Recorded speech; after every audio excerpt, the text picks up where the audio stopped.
I'll just Okay, assume we he's got a multi monitor. should be live. And then if you can pull up the stream to double check and make sure that your audio is coming through. My bars say that your audio is coming through, so I just want to Fresh it. refresh.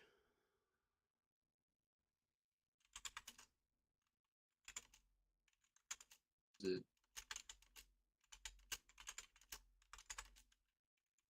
Wow, there's also that delay, so I just hit the go, so like it's probably oh yeah. yeah, the More 30-second delay, delay. yeah.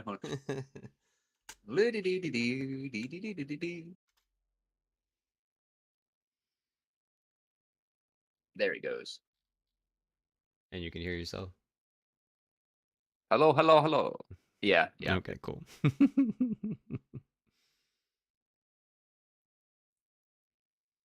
right. There we go. Welcome, welcome, welcome, everybody. I am Crispy, and I sense it's time for some more Parish. We have no game sound at the moment because I haven't clicked back on the game yet. So there we go. Now we have game sound. Game sound. Because such a weird setup the way Steam and multi-monitors work.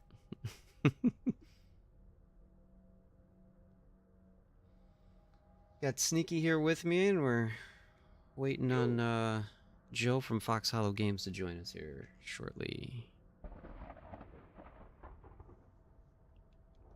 Yeah, see, I got the finger weapons, whatever these things are called. Yeah, Zeus, whatever. Yeah. Hello. Hello. Hey, how are you? I'm doing well. How are you guys? We're Thumbs up. good. Are we ready to punch some like Bronze Age ghosts in the face? Oh with yeah. Guns? Well, yes. we have to unlock a gun for you if you haven't unlocked it yet, but yeah. I think he got a revolver. Yes, I have a pistol, All which is right. much better than Odysseus had. So I think I'm ready. Awesome. Did you Now, get the problem is, I'm on my laptop, so it's cool if I play with a trackpad, right? This first-person shooter. Yeah, go ahead. Wait, I was like, I don't know what that is. Maybe Sneaky does. Trackpad is that thing on laptops above your left and right click that you use to move the mouse? That like flat pad? Yeah, the trackpad. Yeah. That thing's terrible, but some people are really good with it. Really? You've seen like people use a trackpad for a shooter? There are some people I know that were in Diamond League of Legends, at least for League of Legends, that used a trackpad, and I don't know how they did it. They were godlike, way better than me. That's pretty impressive. That's pretty impressive. And is this you or is this a random person? It's a random person. My game has crashed on startup. I need to restart. I was like, how do we have somebody named Player? Oh, and then they just left. Oh, well, nice to meet you, Player. Bye. I'm like, it's a private room, and I sent you the room code on Discord, but I can put it in your chat if you need it to. I got the code. I'm gonna try and join in. The problem is the game seems to. There we go. Now it's launching. Good. Oh, okay. Yeah, every once in a while it does crash on. I think it's the weird like Epic, like logging into your Epic account just like crashes it out sometimes. I don't know why. Interesting. But I get that every once in a while. I just alt F4. It like freezes up, like crash freezes or whatever. I just alt F4 and relaunch it. It usually works then. Yeah, my Epic launcher had to actually completely update right before launching the game today, so. Okay, let me join in. Yeah, and then we were wondering too, because you're the analysis guy, so don't know if you want us to play with like our higher tier stuff and like do damage, or if you want us to be more of like a lower level base run. Like, what are you looking for? What are you looking to analyze? Honestly, I think all of those would be really interesting. I think it would be cool to analyze like party dynamics when there's mismatches of power and what is that experience like. I think it would be cool to do it kind of if you had a crew. Look at you with all these cool skins and like cool effects and well, stuff. you got one already too. You're a skeleton guy on a robe, so I mean that's fun that you got that already. Are you talking about like me in the stream or in the game? In the game, yeah. Did you not realize that you have a skin on? Unless maybe I'm seeing things I'm not supposed to see. I don't know. No. Yeah. I was making a bad joke. Yeah. So I mean, whatever you guys want to do, I think all of those would provide really valuable opportunities. Because that's one thing we talk about a lot in analysis. Is when you do playtesting, you kind of want to be careful about how you present your playtest, right? And how do you test it? Mm-hmm. And observing people in their actual environment is important. Like as game designers, we need to see what happens when someone is like max level, like Sneaky over here with everything unlocked, compared to someone who doesn't have much. Like, what is that experience? Do we care enough to change it? Do we want to take charge? So whatever you guys want to do, I'm totally cool with. We can have a great analysis either way. Okay. Yeah, it sounds very fascinating either way to me as well too. I was like, that's your channel. Like a lot of the stuff that you're going over most of the time is like way over my head, but it's still interesting. So... Well, I'm gonna have to ask you what's going over your head so I can learn about myself and kind of do a little playtest of my channel. But in the meantime, I don't think I have anything to like get ready for in here. I think I'm gonna use the sword because I'm a glutton for punishment, and I just unlocked it. Yeah, no, you asked Sneaky, like for the very beginning, all I was using was melee, and I loved it until I got the assault rifle, and then it was just game over. And I was like, this is the greatest weapon ever. It does seem pretty tremendously unbalanced. I'm not gonna lie. Oh yeah, that was. Yeah, the guns are busted. Yeah. And then like the one run that we did where Sneaky was using a flamethrower. I mean. Yes. Jeez. Oh, I forgot we had to be there. I mean, even just getting the revolver was like, oh, all of a sudden I can almost win the game now, as opposed to dying in the first area. Well, and then have you noticed too that you have little subquests now for each weapon, and if you complete the one subquest for the revolver, it turns into being able to shoot automatically, and it's incredible. Wait, shoots automatically? What does that mean? It like rapid fires its whole clip. Oh yeah. Okay, yeah. I did get that one. Oh, you got it already. Nice. Okay. Yeah, that makes it even more broken for just the second weapon in the game. So. Yeah, really good boss killer for sure on that regard. Honestly, that pistol's better than the sniper rifle you get later on. Really? Yeah. I wish you could take the scope off the sniper. You don't need a scope. It just like you're gonna unlock it once you get enough kills, and you can't turn the scope off once you unlock it. Yeah, that seems like an interesting choice in a game where you only get to have one weapon. Yeah. So the pistol was really good at getting headshots, and you can like ADS really fast with it. So honestly, it's better in my opinion. And you got the 6-shot rapid fire. So yeah, for sure. The sniper rifle does get homing bullets, but I'm like, you don't really need homing bullets. I mean, homing bullets do sound cool. Are there like, do they have cards that interface with the weapons at all? I don't think so, right? I mean, mainly just the daggers. Yeah, I mean, you got like faster reload, or more damage when you aim down sights. Gotcha. But so like, if you had 4 people, one of you could specialize and be like a boss sniper theoretically, right? And everyone else takes the aggro. Is that kind of the thought? Yeah. Maybe. Good. Yeah. I think there's even there might even be like a jar or something that like heals the team. I feel like. Interesting. There's I forgot what it's called. Like it definitely it feels incredibly challenging when you play it by yourself and you're changing like difficulties and you want to go if you want to do like a sword only run or something. All that stuff by yourself is much more of a challenge than it is when you do play co-op. Co-op just seems to be like, just you're having fun. Like things do seem to ramp up a little bit. Like I think we noticed enemy density increasing and the bosses having more health, but it never really got that out of control. So. Well, especially in a game where they can spawn enemies like directly behind you, it seems like having more eyes is really valuable. Oh yeah. Yeah, the only time I got super crazy is when we took the card that increases spawns, but makes you get more gold per kill. When you and Solo both took that card. Yeah. Then it got a little crazy with the spawns, but when you have like flamethrower or whatever, you can just kind of spin around and catch everything on fire. It's kind of alright. I think I saw that stream. Yeah, it was wild. It just kept going. It's ridiculous. I think I was probably still using a melee weapon at the time, too.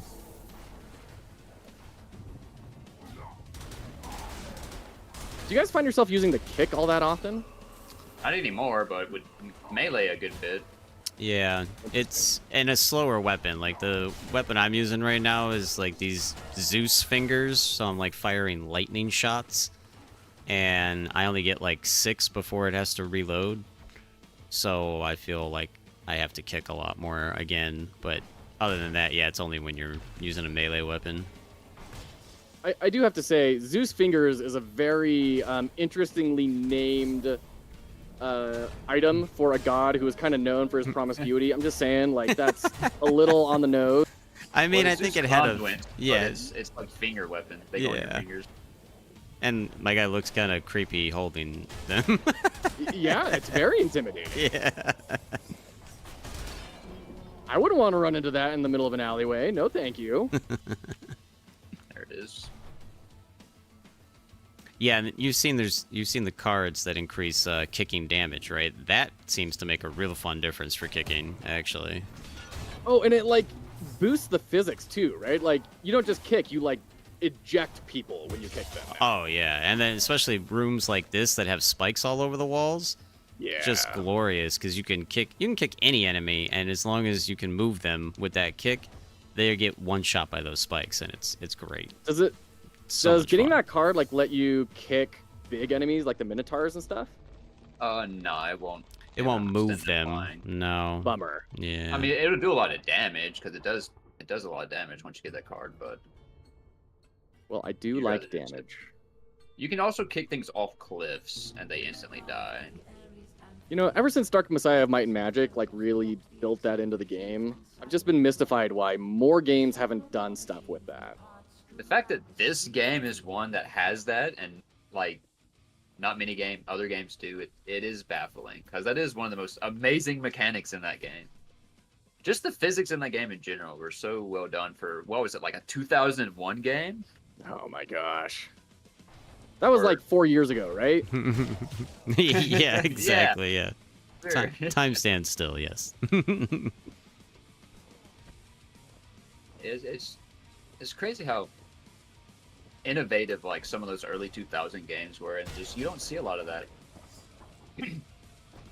Well, with production costs just skyrocketing like they have, like studios have gone more and more towards low risk big titles because for some reason they thought that was more economically viable, and now they're laying off all their cool studios that made stuff like Hi-Fi Rush, and yeah, I heard about that. Well, I feel like if they would hold back on graphics a little bit, it wouldn't be such high costs on a lot of games. That would definitely help cut the scope back quite a lot, and all the new research and development they have to do to build all the technologies to support that and everything.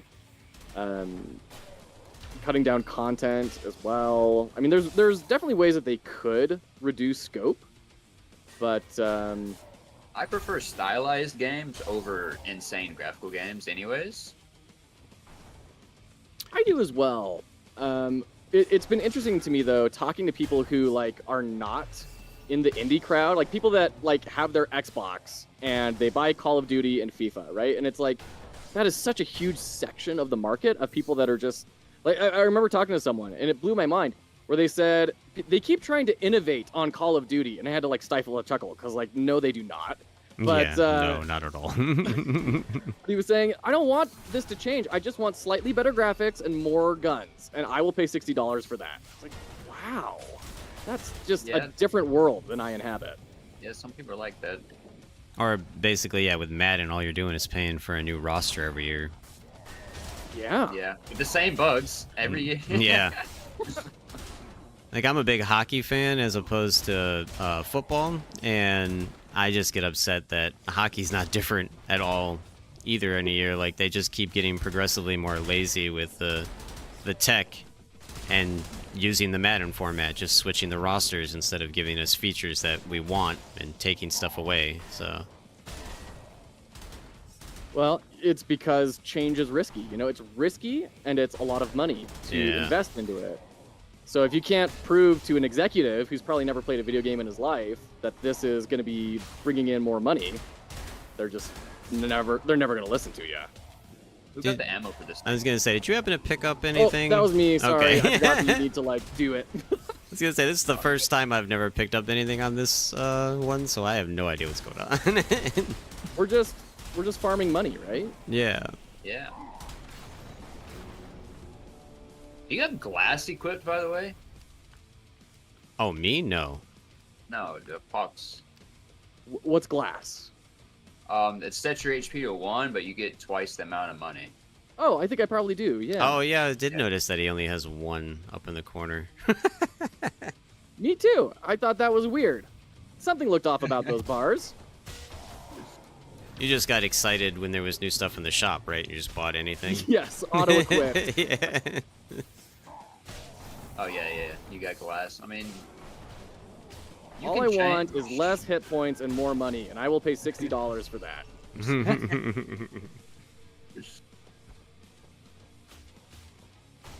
If you have other crowns purchased already, when you're in this room we're about to go in, the little in-between room, that big chest that's in there on your left, you can swap items with that, and if another crown, you can swap your crown out for another one. I do have Arc. I should probably swap them.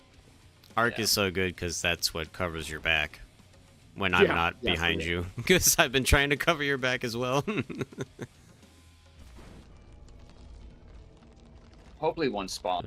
What is this? A different canister or something? So... That is kind of interesting about the opportunity they give you to change equipment, but they restrict it. It's not like a full options. You kind of have to deal with what you've got. It's very RNG, choice. Yeah. It's I mean, it's very roguelike, right? It's making the best of the options given to you. Yeah, once you have a lot of equipment, it's very RNG. Early on, when you have a few, it's like you get to everything shows up in the box you have, basically, because you have so few stuff. But later on, yeah, it's kind of whack.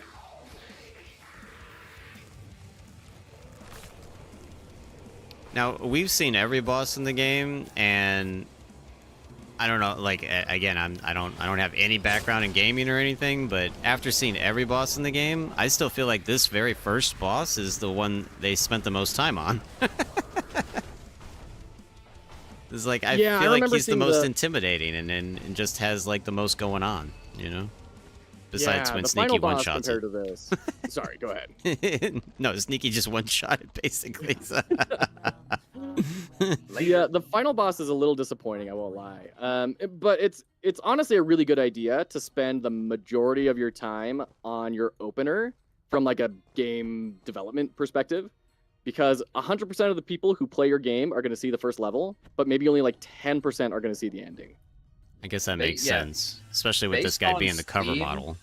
Yeah, based on Steam achievements, I think it's something crazy like 60% of the player base gets the achievement for like beating the first boss in the game, and then it drops all the way down to like literally like 5% or below actually beat the last boss of the game if there's like a last boss achievement on Steam. It's something like that. This is a pretty rough game. I mean, they start you off very underpowered with that little broken sword, right? Broken dagger.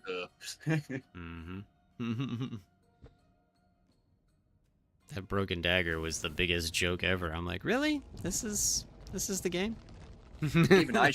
Even I died on my first run. With that dagger. But the axe is nice. Once you get the axe, it's really nice. Then the pistol. Once you get the pistol, it just like it kind of breaks the game, honestly. If you're like kind of decent at aiming and shooting. Interesting. And you know, I have to say this is kind of interesting because even though you guys are way farther ahead of me in progression, you have guns. I'm still doing okay in the kills front. Like I'm definitely not completely worthless here. No, yeah, you're doing good. lacking on the headshots, but I mean, you're almost better than me on that, so. I've got a sword. Oh wait, no, I'm the one it. with the headshots. Okay, there we go. If they were showing head slices, I'm sure I'd be off the charts over there. The decapitation, yeah, is a lot of fun. That's actually the quest I'm working on right now with this weapon is hitting more headshots, which is obviously not working out very well for me.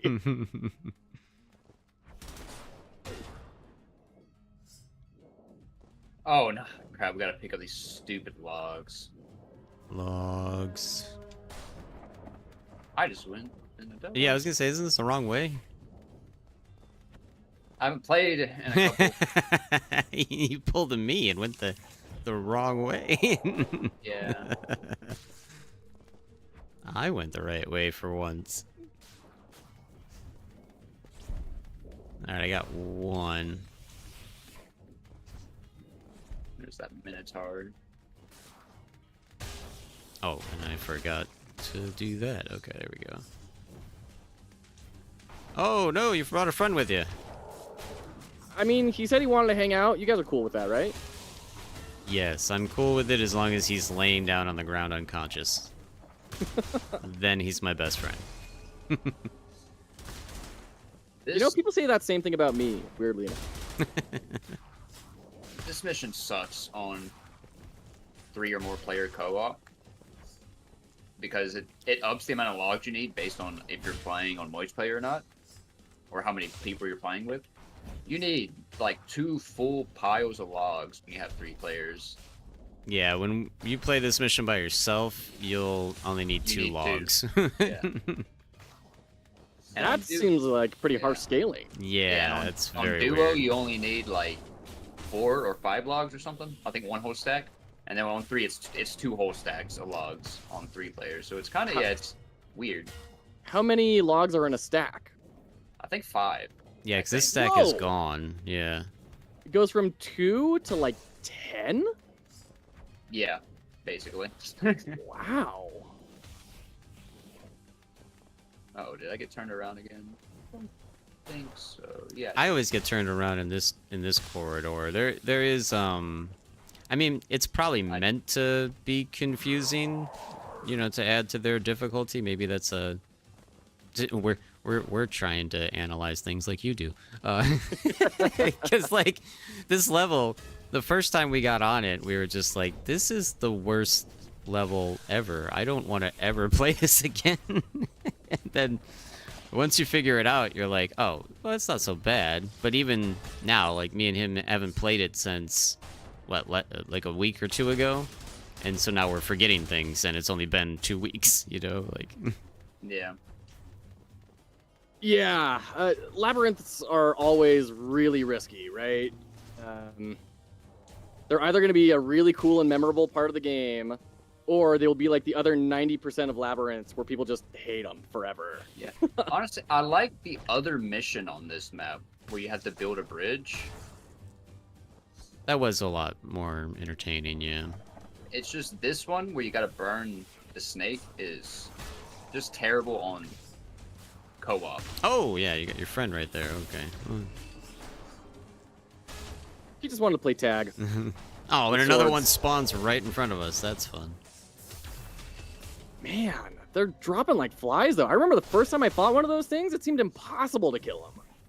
Yeah, they get easier over time. There's an HP thing. Oh, well, none of us need it, but must. Sure, let's see. None of these are really that good.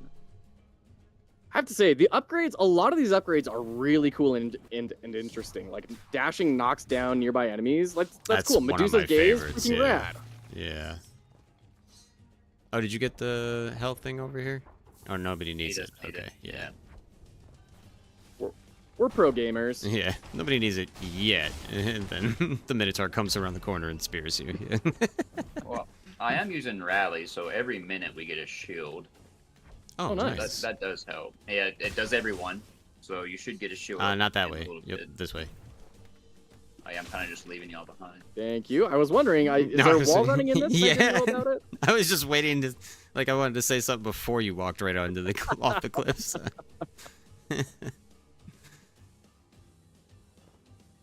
So not to start, not to become an interviewer or anything. That's not a thing I do consistently.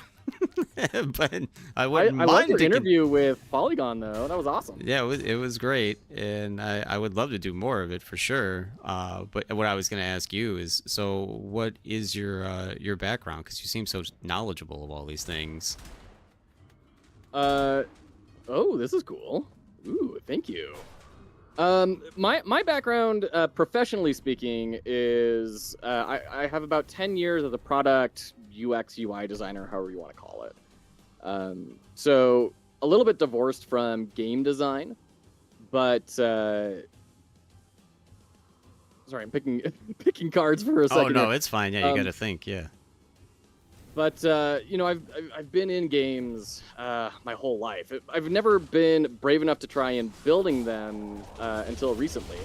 Yeah, you But said I've you're always working thought on of one, it. right? Yeah. Yeah, working on several and trying to help other people get into the industry. I do have a couple brothers who got into the games industry for their careers, and I heard so many horror stories from them that it kind of turned me off ever trying. But it turns out they were in like toxic companies, Mm.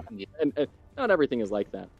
But my dad was at a private Christian university for his schooling back in the 70s. And I say that just to add context to why this next detail is important, which is he was one of the founding members of the Dungeons and Dragons Club at that university. And for those of you who don't know, that was during the Satanic Panic, where Oh. people thought D&D was like summoning actual literal demons and leading your souls to hell. Oh, jeez. So Yeah. that's the guy who raised me. Him and my mom were phenomenal and just brought this love of interactive experiences that bring people together. And I've been fascinated with them ever since. That's awesome. So the product design background really helps in a lot of generic design sort of ways, right? Like we could talk about contrast and pacing and human nature and what gets attention, all that sort of stuff. So I'm kind of coming at it from a different angle than a lot of maybe professional AAA game designers. That's all they've ever done. But it's been a fun ride. Do you ever feel like having that type of background and having this extra knowledge might ruin games for you at all? Like, does it sour you on certain things where everybody's like, "Oh, this game's phenomenal," and you're like, "Well, I see all the flaws, though." I mean, that's a good question, because I do hear people say, like, oh, now whenever I play games, all I ever do is analyze them, and it takes all the joy out of them. And I'm like, no, it makes them so much more cooler, because I can understand, oh, this animation probably took so long for them to build, and I can appreciate the craftsmanship that goes into it, and Nice. all the Okay. decisions around, like, making his head a destroyable object. Like, that's so cool. That's such a cool design decision. So, I don't know. For me, it makes me just appreciate it way more. That's awesome. This is my favorite boss intro this entire game. This one coming Yeah. out right here. Yeah, this is sick. And it's Everyone in chat, watch this. This is rad. Take note for your games of like how to do a cool intro and interact with the environment.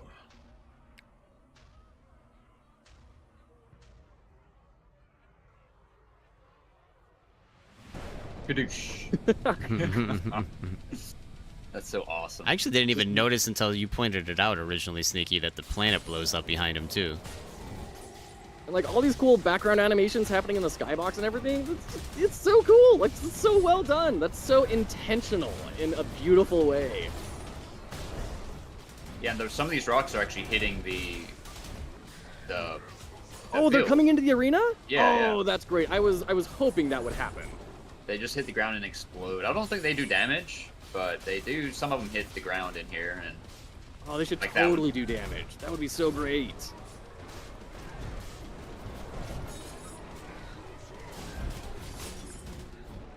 all right, we got some things to pick up over here. I forgot what is my ping button. There it is. You got this thing right here. Ooh, thank you. And these are little collectibles that kind of unlock shop type options. Is that right? They're like codex entries, and some of them get skins. And, Gotcha. Okay. Yeah, and then other ones will at least explain to you when you are trying to do subquests for your weapons, you have to have the codex to let you know where that actual subquest takes place. Gotcha. Perfect. Thank you. Also, I just realized hitting these guys counts for my hit 2 enemies at the same time. Oh, nice. Blast, and like, I never have more than one person on screen at a time, so I'm just gonna real quick. Oh yeah, go ahead. Yeah. Yeah, it's nice Yeah, when they do work. count towards the subquest, because half the time they didn't for me. They didn't for my dagger quest. Cool. That got me a good 7 or so. Nice. Hey, come pick this up real quick.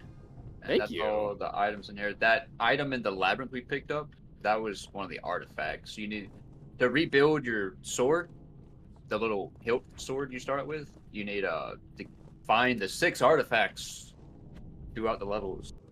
What's that torch question people keep asking about, Sneaky? Because I got another comment on live stream about that torch thing people ask about in the palace. It's an Orphic Rite quest. Okay. Oh, my game did the weird glitch thing again. I Oh, guess, yeah, because we're back at the beginning. It kicked us out of the run. Yeah, that's a bummer. Yeah, I'm at like a black screen just falling into the void. Oh, Shoot. no. And you weren't even the host, too, so that's just weird that it affected everybody. Alright, well, don't just. Well, are you. Okay, you're back there? Okay, let me just rejoin the game. Yeah, I remember the last time this happened, it basically counted as the run continuing, but still made us start from the beginning. Yeah, I'm How just does that gonna. If we I'm don't know. Yeah. Maybe you can tell us. Yeah, like you should still have all your cards right now if you check your inventory. Wait, so you can just like triple up on your cards, on your boons? Yeah, but what I'm going to do, just so we're not playing over the starting levels again, is you do get crowns that let you skip to like next parts of the game. So I'm going to equip the crown that skips to the next part of the game. I don't have any cards. It's just Yeah, you showing do. the rings. Oh, well, maybe it completely annihilated the whole run. Yeah, I mean, last time it did do this thing where we got to keep all our cards and everything, and it just made us start the run from the beginning. So, like, yeah, we did have, like, double up, and, like, we were very OP for that run. But this time, it seems to have just completely reset the run. So I'm curious, when you did that super OP run, like how was that? Like how did you feel when you were doing that run? Well, it didn't help me at all, because I think I was using a bad weapon or something at the time, because I remember dying and watching, I think Solo was with us, and he was doing some crazy damage with his extra cards, and you were doing well too, weren't you? Yeah, I think me and Solo pretty much had like 98% of the kills between both of us. Wow. It's kind of just a race between who can get. I think Solo ended up getting the most kills. Yeah, it's kind of his thing. All right, hold on, I forgot to equip my crown. Switching to the flamethrower. Well, open. There we go. See, this game glitches out every once in a while. It's usually pretty solid. I'm surprised we already hit this weird glitch or bug or something, whatever you want to call it.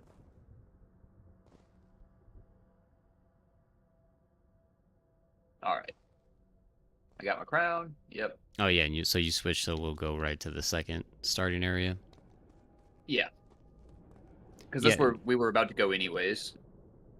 After that Deimos boss or whatever. Yeah, so basically there's these additional crowns that'll let you unlock the portals so that you can shortcut in runs. Now, we'll be a little bit weaker by doing it this way because we won't have the cards that we would have had to get to this point. Oh, okay, that's a good point. Yeah, but it does kind of allow you at least to go and like farm different sections or practice different sections. Like if you wanted to like speed run, then I'm having trouble with the last section, so you can start at the last section and try to, you know, get the timings of everything down.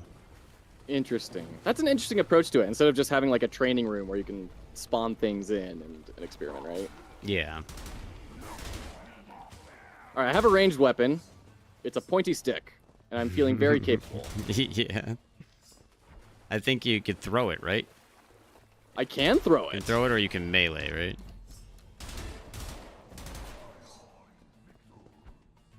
I don't know if there's a maybe Oh, maybe there isn't a melee with it? I don't know. I haven't maybe ever there's a used melee that when one. you unlock things.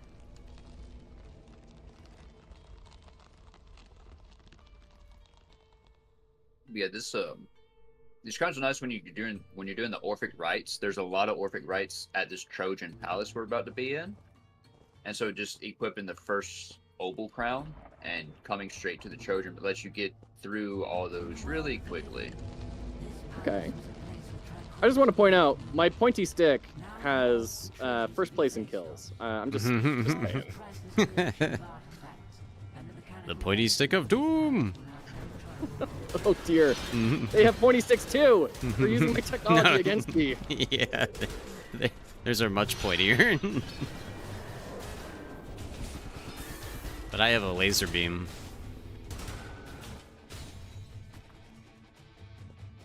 I was gonna say, why is there still a boss bar?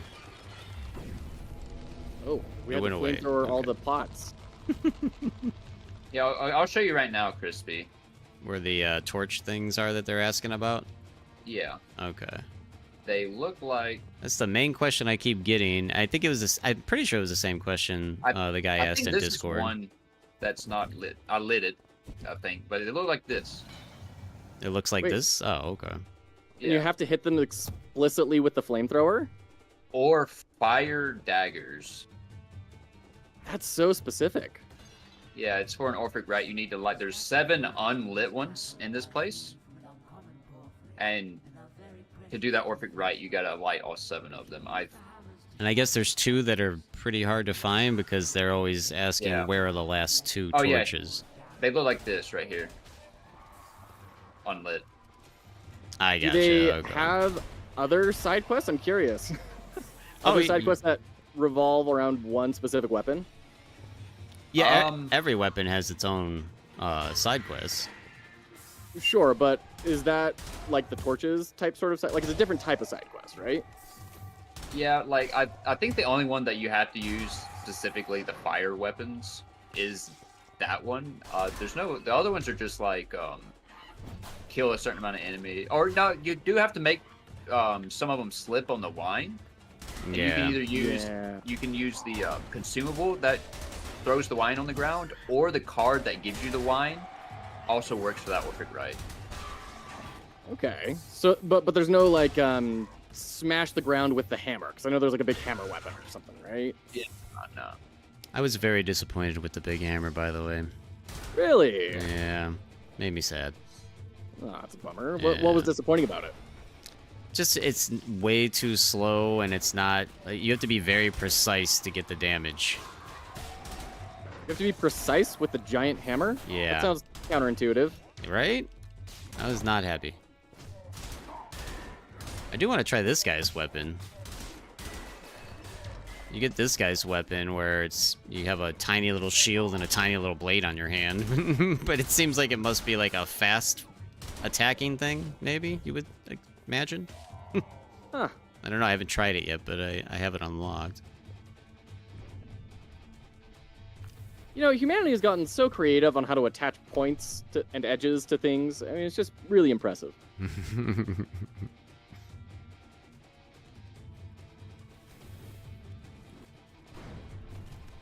But yeah, one of the torch things are right there, so I'll just let it. And I'll show you where the 2 outside are, because they are kind of hard to find. It took me a while to find them when I was getting them. Oh, so maybe those might be the ones that people are having problems with. Yeah, I tried to tell the dudes in Discord, like 5 of them are in here in the palace, and the next 2 are in the lava. Yeah, I think the guy in Discord got it. The comment I got was on the live stream, and it was a different person. I mean, well, it should have been a different person because it was like a week or 2 later after you told the Discord guy what was going on, so.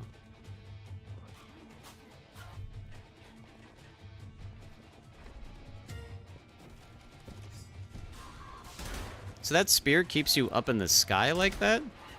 No, it's a ring. Oh, you have a ring. You have the low gravity one, or the extra Yeah. jump, or whatever it's called. Yeah. When you aim down sights, it lets you hover. Yeah. The spear has a mission to kill things while airborne. So. Ah, well, good combination then. Right. Oh, I'm getting bad cards. Not that I had good cards last run, but I'm getting bad cards now. Sorry I killed him while you were in the sky. You're good, dude. One is right here. Oh, I thought that guy was dead. He just stood up. No. Went Dark Souls on us. That's Yeah. not cool. He was just messing with us. But one's right here. Thank you. Oh, there's the torch.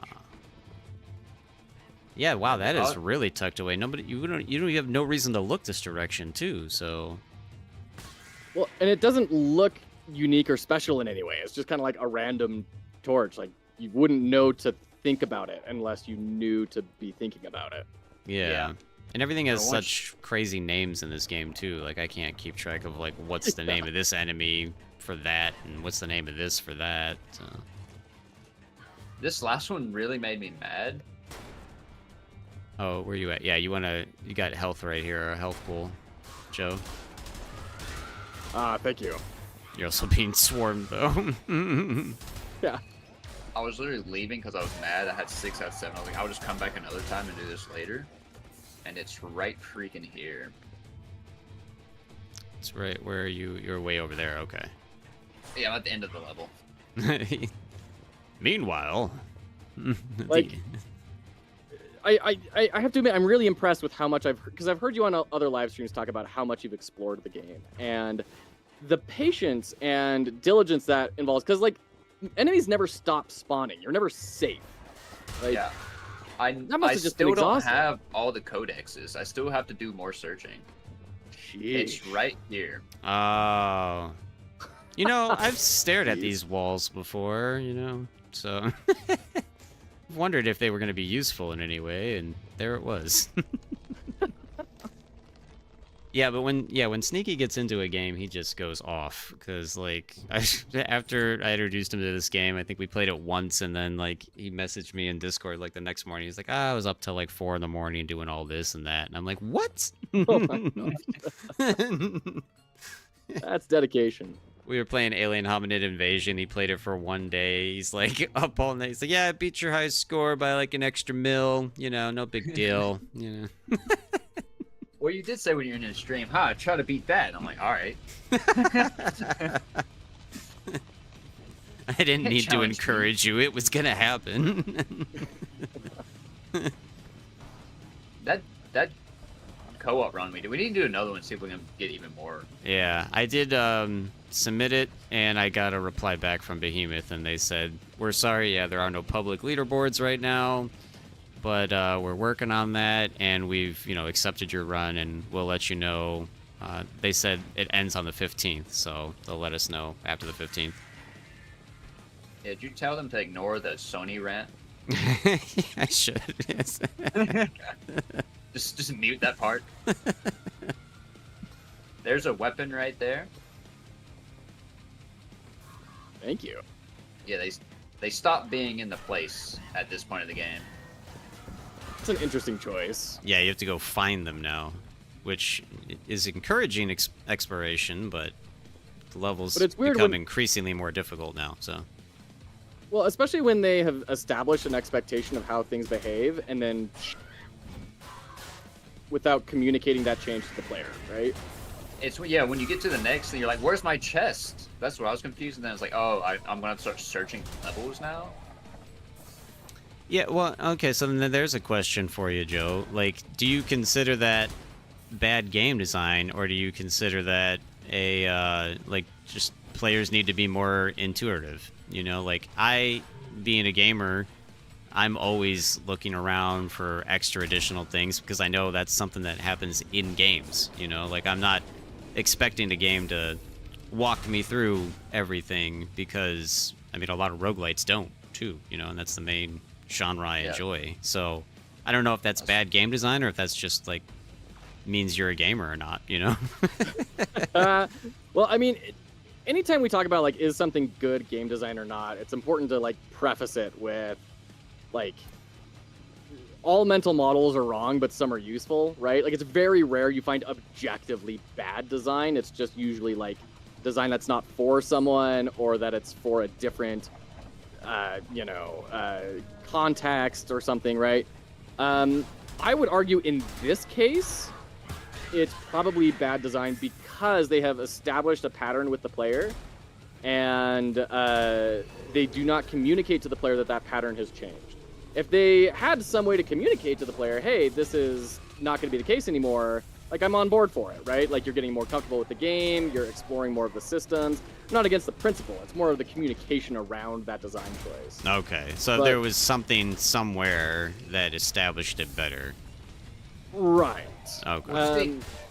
I want to slightly disagree. Like, I hear what you're saying on a more like standard RPG type game or something like that. But this is a roguelike. You're going to be doing like 10s, 20, 30, 100 runs. So like it's kind of jarring on your first run when you get to this point. Like, oh, they're not in the. You got to search for them on the level now for your new weapons. But that's like a one-time thing. And then you're like, oh, now it's established because you're doing more runs. It's a roguelike. You do run after run after run. So this is where we start talking about making designs self-evident versus self-explanatory. So in a design, at least in like product design, right, which is different from game design. So put that caveat right there. In product design, you want things to be self-evident, which is you take one look at this screen and you know exactly what you're supposed to do on it. Yeah. Self-explanatory is you can like read instructions and you can figure out what's going on the screen.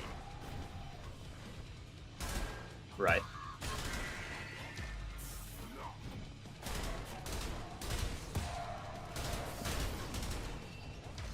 Sorry, I had to start focusing because I'm gonna end up dying. Nope, never mind. Yeah, for real. I don't have to focus now. I hate this level. How many times have you played a game where you didn't know like an enemy had a certain attack, and then you die because of it? Like it happens all the time, and then you know about the attack, but like you leave with that really sour emotion, right? And so if there's a way to make that emotion a little more powerful and intentional, then I'm okay with it. But if it's just a side effect of it not being thought out, then I think that is bad design, right? Because design is one definition of it is the rendering of intent. So was this something you intended to happen? And if you intended it to happen, then that's a success. If it was an accident or something that you didn't think people would do and they end up coming away from it with a bad time, then that's bad. That's my take. I have gotten myself in a kind of a pickle here.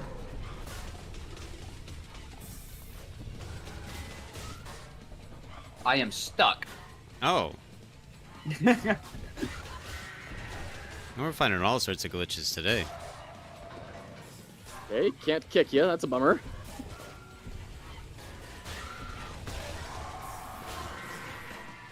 Huh, how did I even get stuck in the corner?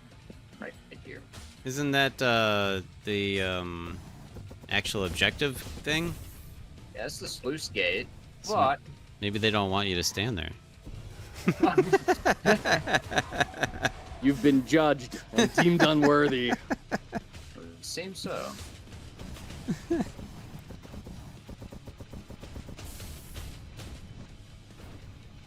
Oh, Crispy, you died too? Oh, shoot. Oh, a while ago, yeah. I always die on this stage. It's kind of my thing. Do we just lose here then? I mean, I don't think he can move, so probably. Snipe. Nah. Oh. I think he tried to kick the sniper bullet. Yeah. That was hardcore. That guy's gun was better than your foot, apparently.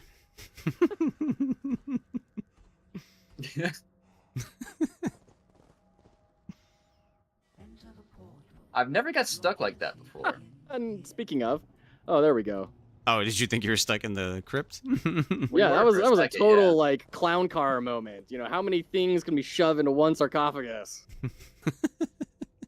I guess we're starting. Let's start from the beginning. Again. Or do you? Well, do you want to start from the beginning, or do you want to start from that area again? We can put on a crown for it. Joe, what would you prefer to see? I mean, I'm pretty flexible.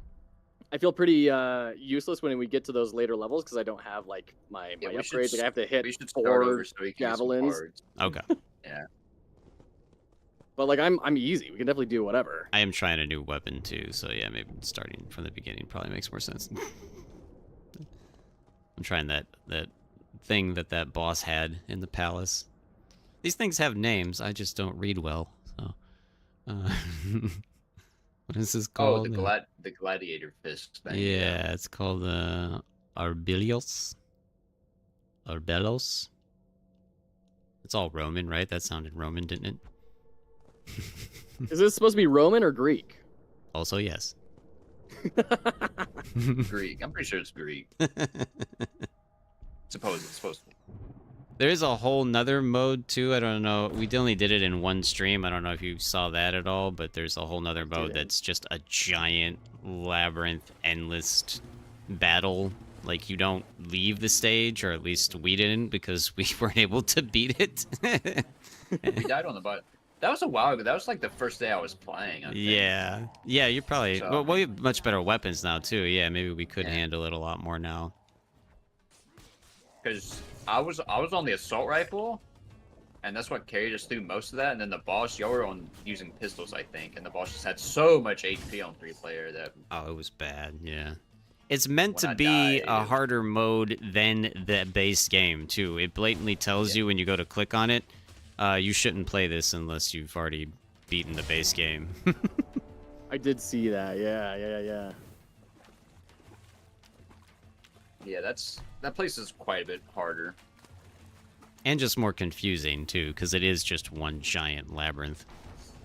Boy, they like their labyrinths, don't they? Yeah. I do love the sky in this level, though. It is rad. Very well done. There's, like, so many crazy elements in the sky, and it's like, I feel like that's kind of lost on me, because I never remember to look up half the time, because there's always something coming for you. Yeah, absolutely.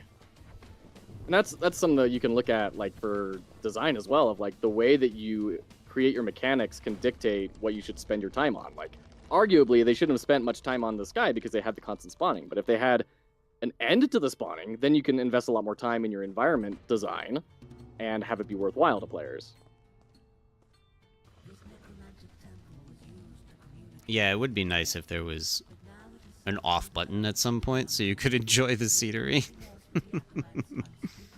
Like, there's this crazy cool statue right here at this stage, and, like, I never even look up at that thing.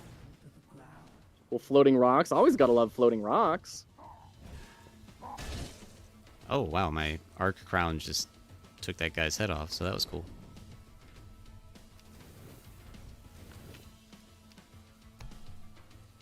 Oh, whoops. I increased spawns. Have fun, everybody. Oh, that's fine. Hell yeah, more money! I didn't even realize. I'm like looking at it and going, yeah, more money sounds good. Oh, wait, that's the increased spawn button. Oh, no. Oh, is this the stupid trap room? It is the trap room. Alright. I'm not worried about more spawns. I've got a pointy stick. It's fine. I'm over here trying to, like, block attacks now, too, with this mini shield, because it's part of my subquest. Oh, you equipped the gladiator weapon. Yeah. How you liking it? It seems very short range, but it is very, very fast. Like, you can spam the crap out of the attack button, and it goes very fast. So that's a good thing, at least.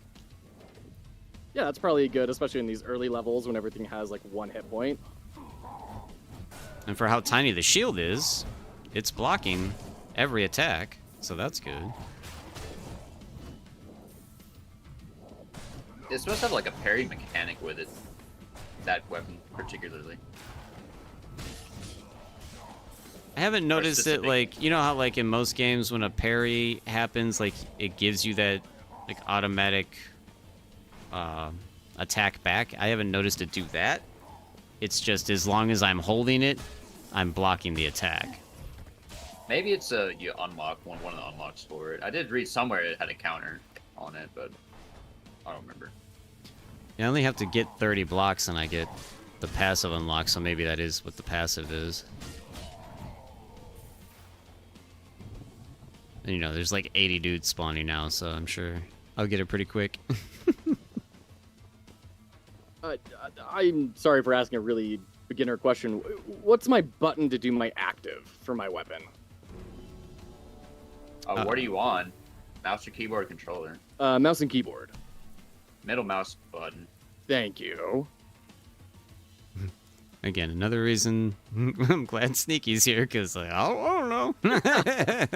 I only use controllers. Keyboard and mouse confuses me. I don't know how people play games with keyboard and mouse. It is superior in almost every game genre except like Monster Hunter or Dark Souls type games. Or like a sports game. How are you throwing a football with a keyboard and a mouse? Or sports game. I'll give you that one too, sports game. But like, yeah, those like action-y games, those are better on controller. But most other games are superior on mouse and keyboard. I've never denied that, like, because I understand the mechanics of, hey, you can move your wrist faster than you can move your thumb, but my brain doesn't allow me to do those actions. So it's just, well, see. When you were growing up, you should have got Doom and Doom 2 on your 98 Windows computer, Windows 98. And then it would have been all better, right? And then also when you're growing up, you should have played Age of Empires. And then, yeah. But I mean, you could get into it. It's going to feel weird at first, but you could definitely like train on it if you care to, but... Have you seen those like first-person shooter training games where it's literally just there to like be played before you play Apex Legends or something, and they do trick shots? Crazy. Yeah, when I was playing Apex Legends a lot, I forgot exactly which one. It's on my Steam library. I don't remember which one. It was the aim trainer things, just like warm up.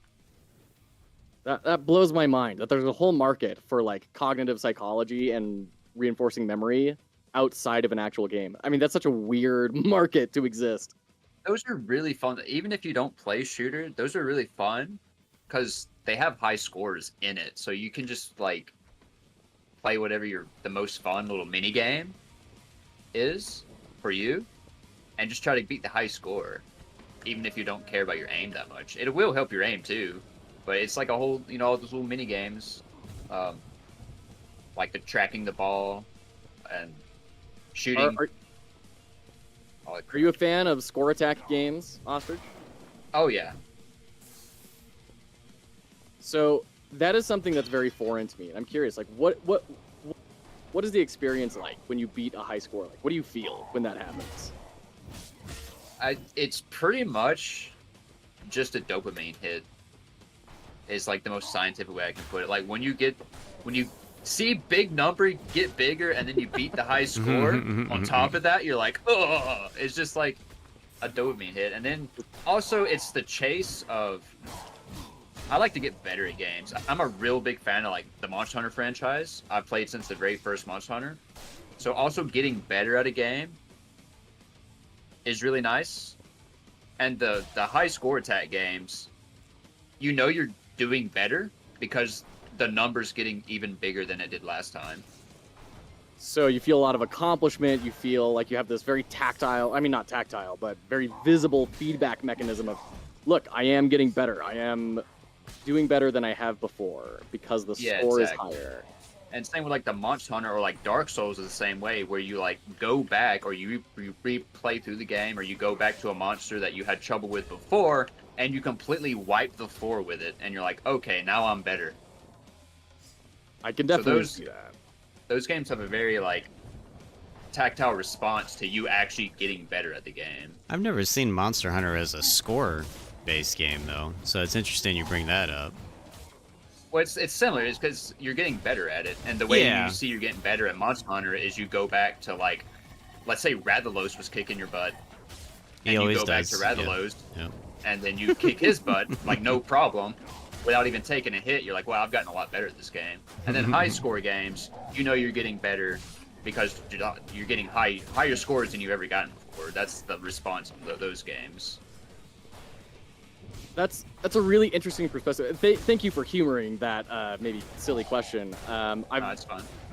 I think that's a really interesting perspective of this shows that I'm getting better at the game, and that's the primary like driver. And comparing it to Monster Hunter like you did, that was really interesting. Yeah, it's the same. It's the same thing. Or that's what I get out of it. I don't know. Some other people might just like seeing the number go higher for the high score games. I don't know, but to me, it's just like I'm getting better at it. If it's fun. Like I don't play high score games that aren't fun to play. That makes sense. What would be your definition of a high score game that's not fun to play? Like, do you have one on the tip of your tongue? Probably any like serious bullet hell type ones. Like I know they're all kind of bullet helly in a way, but those super bad ones that just like feel impossible. So like Ikaruga is something that's kind of up your alley. Yeah. Or do you remember it's very old from the Xbox 360 days, but I made a game with zombies in it. That cute little I definitely remember the shooter. name of that, yeah. I don't think I ever played it, but I remember that game, yeah. Yeah, that game, that I played so much of that game. It's just a twin stick shooter where you try to survive and get the high score. Okay. It's kind of bullet helly, but it's not like insane. It's just zombies, and like later on when you make it further, you get like all these different types of enemies that pop up, and you're just like getting weapon upgrades and stuff, and you're just trying to get a high score and like survive the whole run. And its soundtrack's so hilarious because it's just some guy singing, "I made a game with zombies in it." The fact that you remember the melody from a 360 game from who knows how long ago is very impressive to me. Both to your memory and to the designer of the game. Like, well done.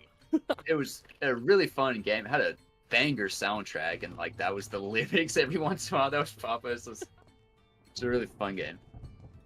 Hilarious. Oh, and it was like $5. It was like 500 Microsoft points or whatever back in the day. So it was. Oh man, Microsoft points. Yeah. Yeah. Bringing up the memories. Oh, I think I'm gonna be useless against this boss with this weapon, actually. I mean, he's got a lot of points, but they're not attached to sticks, so I think we're probably okay.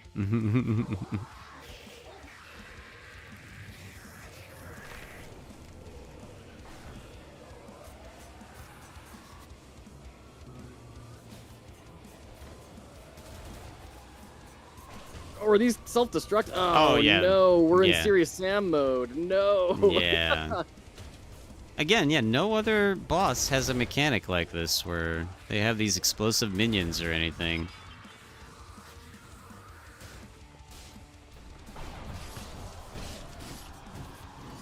Alright, that's about as much damage as I'm probably gonna get on him. I just drop kicked him. Can that pillar, like, damage him? I don't think so. I think he just slows it down.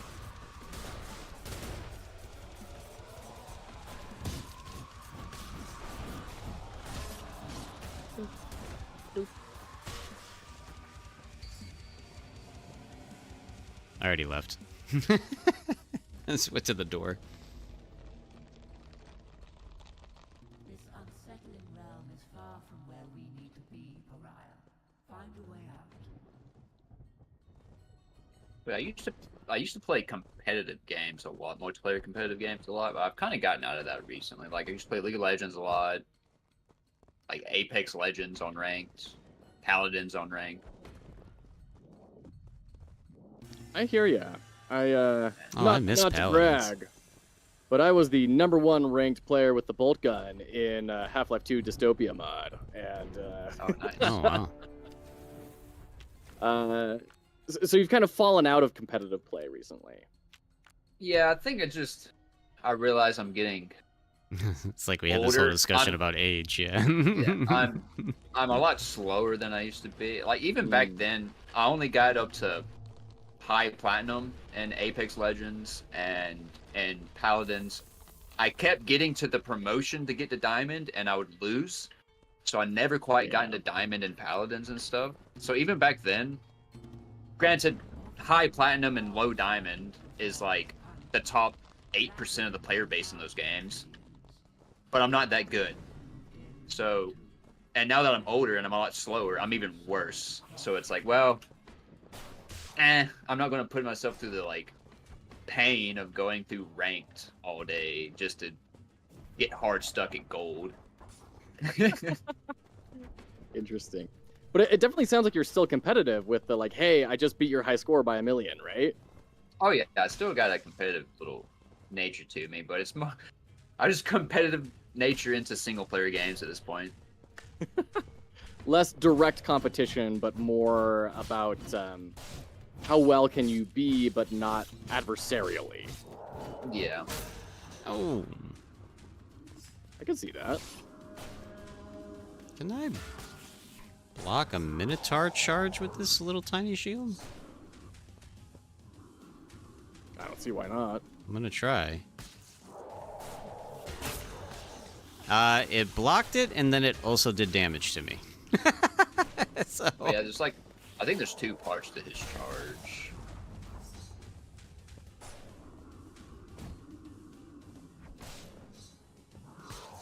What are we supposed to be doing? I've been playing with a Minotaur. We're building the bridge. Okay.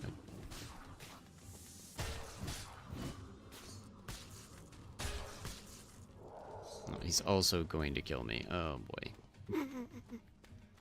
I see your HP getting pretty low over there. Yeah. I should not be playing this cat and mouse game with him. Alright.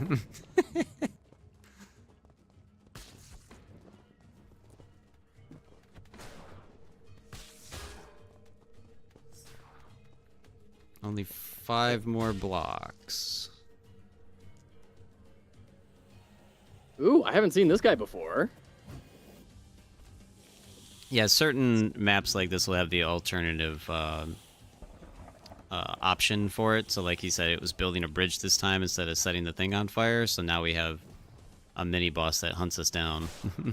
That's cool. It can teleport. It'll eventually teleport to us, or it might teleport to Crispy over there. Yeah, because I'm completely lost right now. I thought I was in the right area, but I am dead now, so it's okay. Now, Sneaky, I'm trusting you to fill me in on this. Is that a good idea to die? I'm still a little new in this. You lose half your money, or most of your money, when you die. You lose about 75% of your money when you die. Yeah, Yeah. it's awful. And you lose all your cards. So now I'll come back to life in the... When you guys beat this stage, I'll come back to life in the little sub area, but I won't have any cards anymore. So it puts me at a massive disadvantage to continue the run. So I'm hearing no, it's not a good idea to Yeah, die. no, I don't. The only Yeah. time it's a good idea to die was like when I was farming the Orphic Rites. I was just like running to the Trojan's Palace, doing the Orphic Rite, dying just to restart the run quickly and equip another Orphic Rite, just to get it done wow. like more quickly. Because that's one thing. I grind in RPGs and stuff, but I'm efficient with my grinding. Sure. That's why I'm always when Crispy's streaming freaking Dragon Quest, I'm always yelling at him. Yeah. He gets very offended when I do like something the way that he wouldn't do it. It's more I don't know efficient what to do that's it this like. way. I have no idea what it's like to have that happen to you. Are you, All in- you all getting in a good lot of clutter or a lot of chatter on that as well, or? I program on stream and I have no programming no. background. Oh. I'll let you fill in the blanks. That's like when I watch a Minecraft streamer and they're like, you should never do redstone on camera, because then you have the entire peanut gallery saying, well, if you do it this way, it's so much better. But I appreciate Sneaky calling me out, and I find it funny because I get entertainment from other people's pain sometimes. So.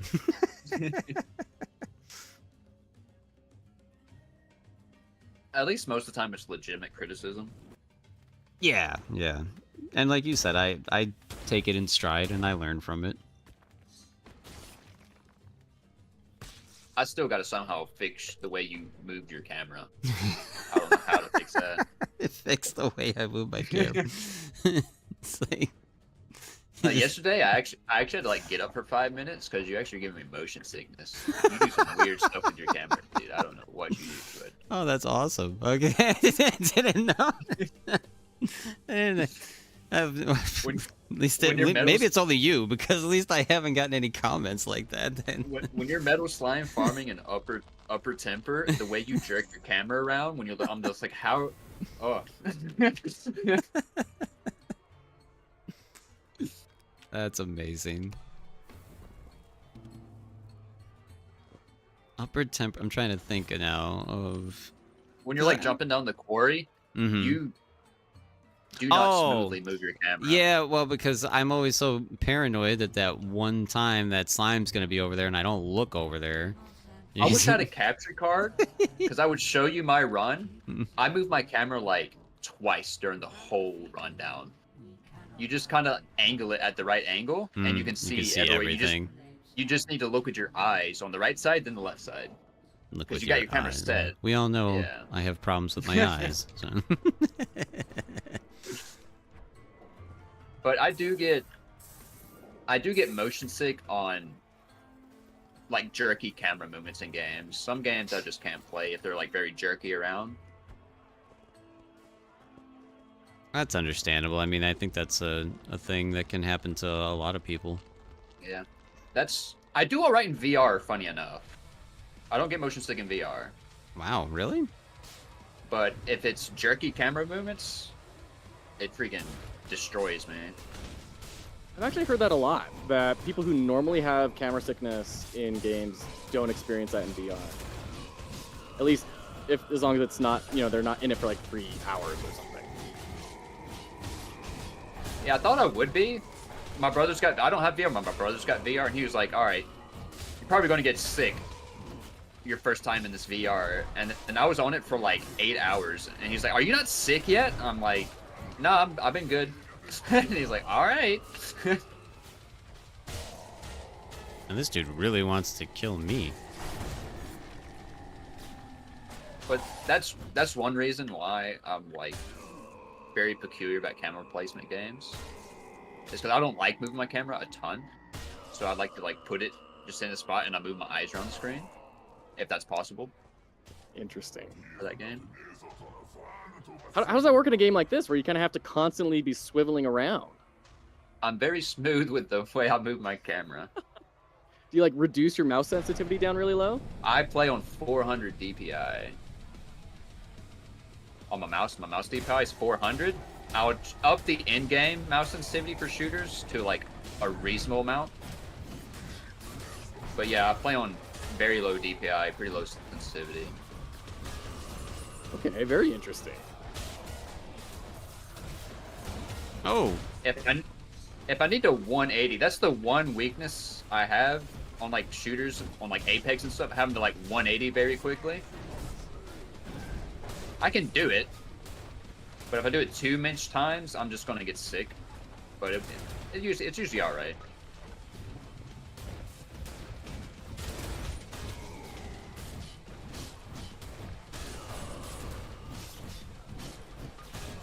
Look out. But I've always been a low sense player. Even back in the Xbox days, I played Call of Duty Modern Warfare 2 on 2 sensitivity. That doesn't sound recommended. I would not recommend it to anyone, because to turn quickly, you have to move your character the opposite way of your camera, which confuses a lot of people. So I feel like recommended, I feel like I just got the kill on him alone because when I threw a dagger, his head exploded. So I feel like that was me. GG. Because this weapon was useless against him. I was just using my daggers the entire time. Where's your shield, Crispy? I don't see a shield. Right? It's so tiny. It's this little thing right here. Oh, it actually What doesn't little- show up on what, your the model bell? for us. Oh, it's not showing for you guys? Oh, Yeah, wow. I just Holding need the your arm blade up. part.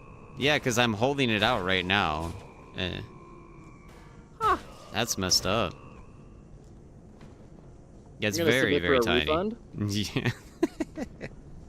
Like I said, it's been blocking everything. The first iteration of that boss, when he tried to slam his sword on me, I was able to block that and didn't take any damage. So I thought that was cool.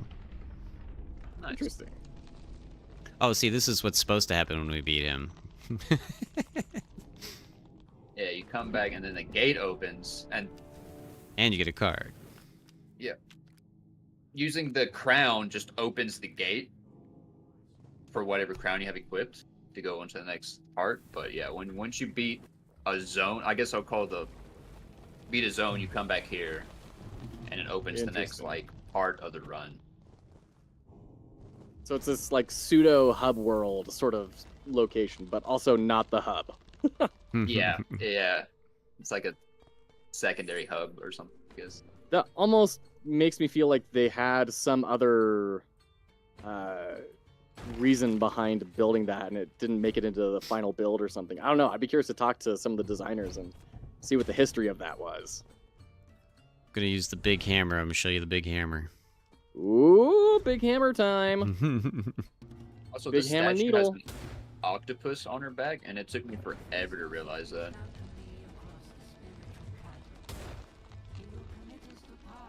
Oh, now it's gone. There's all sorts of crazy cool designs in this game. Oh, we get the arena this time. Nice. Yeah, like a lot of the visual design of the enemies in particular is quite striking.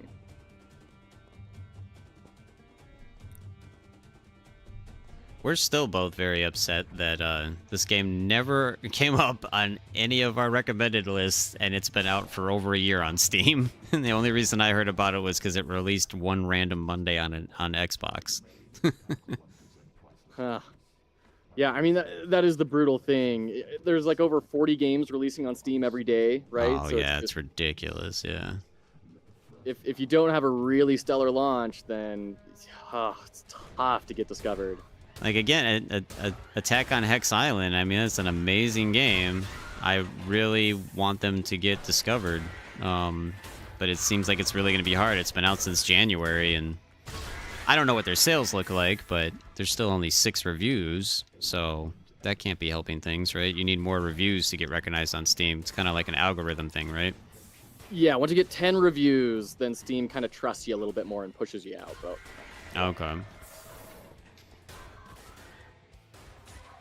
so for those of you who own Attack on Hex Island and you haven't reviewed it, you should go review it. Yes, please. 4 reviews is easy to get to, and it makes a big difference for them. Oh, yeah.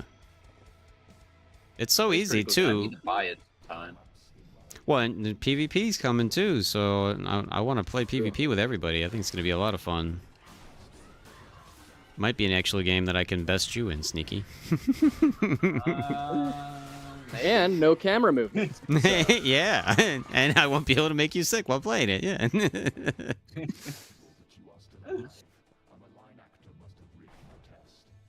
And it has that whole dopamine rush because of the whole, you know, if you lose one of your pieces, you know. So bragging God. rights when PvP comes out, we'll be stealing each other's pieces, you know.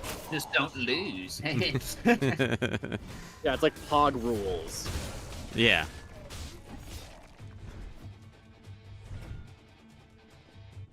Is that it? Oh, okay. We just kind of impaled the crap out of them with spears, and it was over.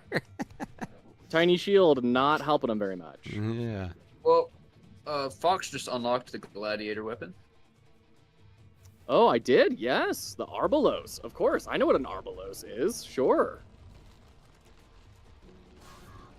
You have to get this specific Oh. event when you enter the Trojan Palace to unlock that weapon, and it can take a while sometimes. Of course, I switched weapons at just the wrong time because one of the sub-quests for the weapon is to kill another enemy that is using that weapon. Oh, shoot. So I put the hammer on just in time to not complete that quest.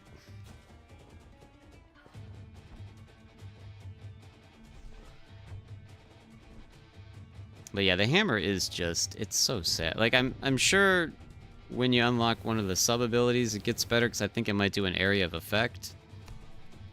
But right now at its base, it's just so slow. It will one-shot just about everything, but the amount of time it takes to swing it is just stupid. This game does kind of feel like it doesn't quite know what its pacing is supposed to be. Like, there are weapons that say you have to hit more than one thing at a time, but like the amount of times where more than one thing at a time is on screen is almost nothing, or at least where they're right next to each other is very rare. Yeah, it's definitely hard to get multiple enemies at once near each other. It's easier to do solo in the early levels because you just let a couple guys spawn. I mean, you gotta force it, right? You let a couple guys spawn, then they run at you, and then you kill both of them. And also, don't put on the Arc Crown, right? Right, yeah, because they would Yeah. just one-shot them. But I love the Arc Crown. Yeah, but multiplayer, yeah, because I've been just kind of running past things, going to the objective, so I haven't been killing a whole ton. If I was just sitting here, like, annihilating everything as I went on, you might not see an enemy. Because when me and Solo were going through with Crispy, Crispy, a lot of the times, he didn't even see an enemy on an entire level because me and Solo were just killing everything. He might see like one or two. You would look at this score and you'd see like Solo has like 500 kills and 400 headshots, and then you would see me and I would have, 4 kills.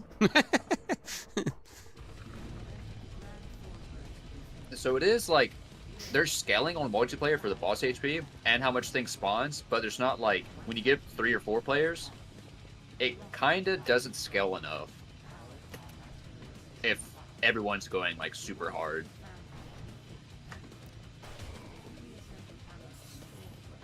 I mean, So those are all really good points. I'm just going to ignore them, though, because it means I'm getting more kills than everyone else, and that makes me feel good about myself. yeah.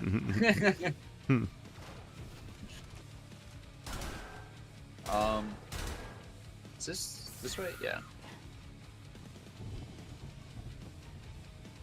So Yeah, a codex down here, I think. To go back to the discussion on, like, is it good to have discoverable things or not? Like, I'm kind of the wrong person to ask, because there's a whole genre of games built around, like, having wikis, like, for crafting and everything, and I can't stand those. I think anytime you have to leave your game... Yeah, Minecraft, exactly. Anytime you have to leave your game, for me, in order to understand your game, that's a failure, unless it's really intentionally done, and I've yet to see a game that does that intentionally. But also, they have huge markets, and they're super successful. So clearly, I'm the wrong one here, and there's something going on I do not see. Those games were more challenging before the internet became what it is, like when you had to like hunt these things down on message boards and forums and stuff. Then they sucked. Now everybody's a YouTuber and everybody can make a video instantaneously, so it's so easy to find your answers. So I mean, I'll never forget my dad's 3-ring binder he had for Rogue, where he was jotting down notes of like, okay, the green bubbly potion is poison, don't drink it. And it was just like page upon page of references. That's awesome. Yeah, taking notes back in the day. Yeah. Writing down like actual codes to remember, like, this is how I get back to stage 4. Oh gosh, Mega Man, yes. Yeah.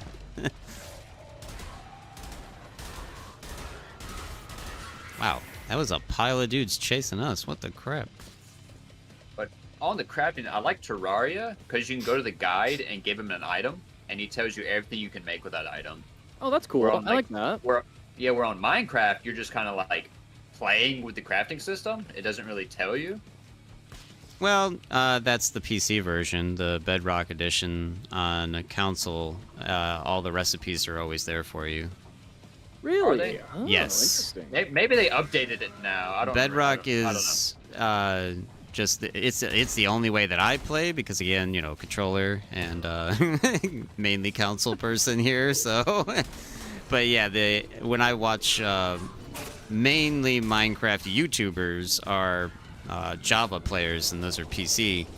And yeah, they have to still like remember every recipe by heart, which I'm like, whoa, that's annoying. They actually go through and like manually place everything and manually do stuff, and I'm like, I just have to, you know, search for the item I want. I hit a button, and if it's in my inventory, it puts it together for me. It's great. Oh, that's convenient. So it's even auto crafting. Like you just tell which item you want to have built, and it does it. Yep. I mean, I'm sure there's mods to do that on the PC by now too. But if you're playing vanilla, you know, they call it vanilla Minecraft on the PC, then it's all a memory game. Like you said, you have to like look it up or just know it by heart. Yeah, last time I played Minecraft, it was in like open beta. Oh, they have advanced a lot. Yeah. Yeah. There's actually even an item coming out in the next update called the Auto Crafter that will just auto craft things for you. It's incredible. You can like set up like factories and stuff. I always find it fascinating seeing different games like building tools after they launch to help players circumvent parts of the game. Yeah, like it's like an afterthought afterward. They're like, oh, everybody's come up with a really good idea. I guess we'll put that in the game now. Yeah, or oh, everyone is really annoyed by this thing. I guess we'll just make it so you don't have to deal with it as much. Yeah. It is nice though when there are developers that hear those concerns and they do adjust for them instead of like the super huge companies like a EA. You know, an EA is not going to listen to what the public is saying and adjust to it. They don't care. They're going to get their money. So yeah, what they will pay attention to is the boardroom. yeah. Like, if this impacts their board meetings, then they'll pay attention. Otherwise, it's just whatever. Yeah. They're going to stick with the formula that they have because it prints money. There's supposed to be a codex around this leg, isn't there? I don't know. I just remembered that this is the one that I hate even more than the last time we were here, so... and I'm already on one health, so it's not good.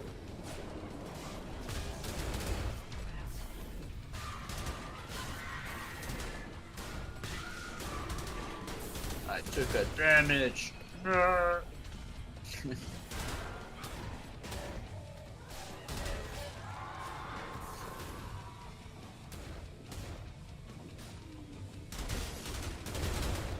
I have to say, the spear active ability to just summon the spear burst is like really cool, even though it is really slow. But it feels really good.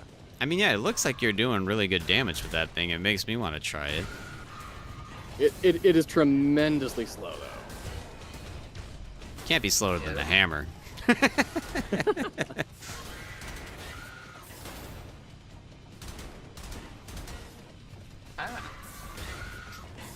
Like I've got damage buffs when like I do double damage when I'm aiming down sights, and damage buffs when I'm in the air. So it's just like I'm the air team, you know?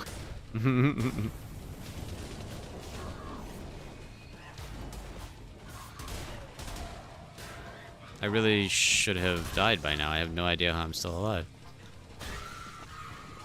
Power of the hammer. Oh no, I only used the hammer for like 3 seconds. I'm on the assault rifle now. Ah, bummer. The hammer was making me so bad. It's got to be better once you unlock its alternate What are the quests stuff. for it? You know, I don't even know. I wasn't using it long enough to know. It's more of a chance of sneaky figuring that out. I haven't started doing the quests for that weapon. I don't know. Yeah. Haven't read it yet. Yeah, that's my main issue. Is I guess I do kind of have a form of ADD because like I'm just constantly always like, ooh, shiny, that looks good, let's do that. So I'm like constantly playing a new game. So I have to, like, the games that I do care about and I really enjoy, I have to try to retain information for like 6 games at a time.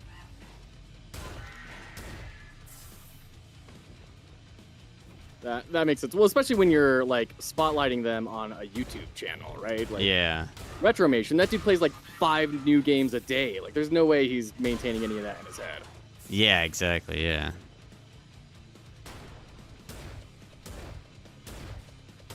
There's just so, it's like, I listened to a video game podcast, Giant Bombcast. I don't know if you heard of that one.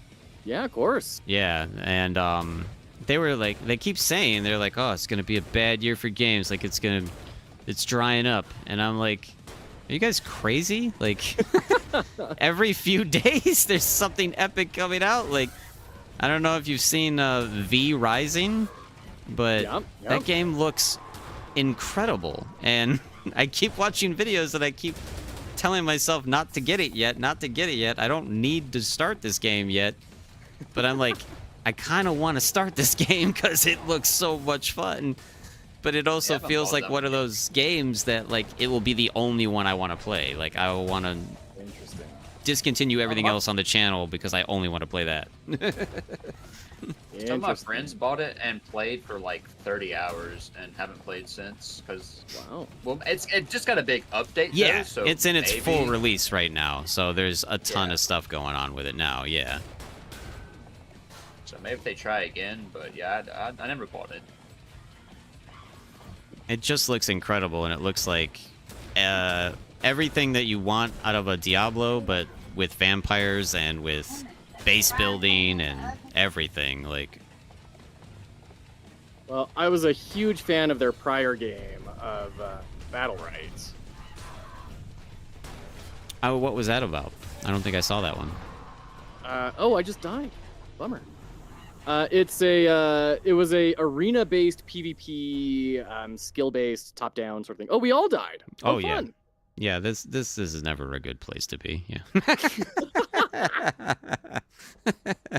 It was great. It was fantastic, and when it died, people were very, very upset.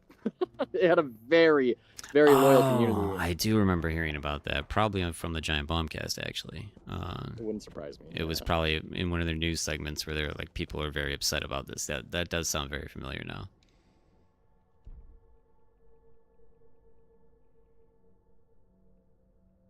Yeah, and then what you saw you talked about that one one little clip of Hades I tried to play, and I kind of regret that stream. I hope it turned out better than it felt, but I was trying to stream early for my European viewers, and I played half that stream with my eyes closed because I was so tired.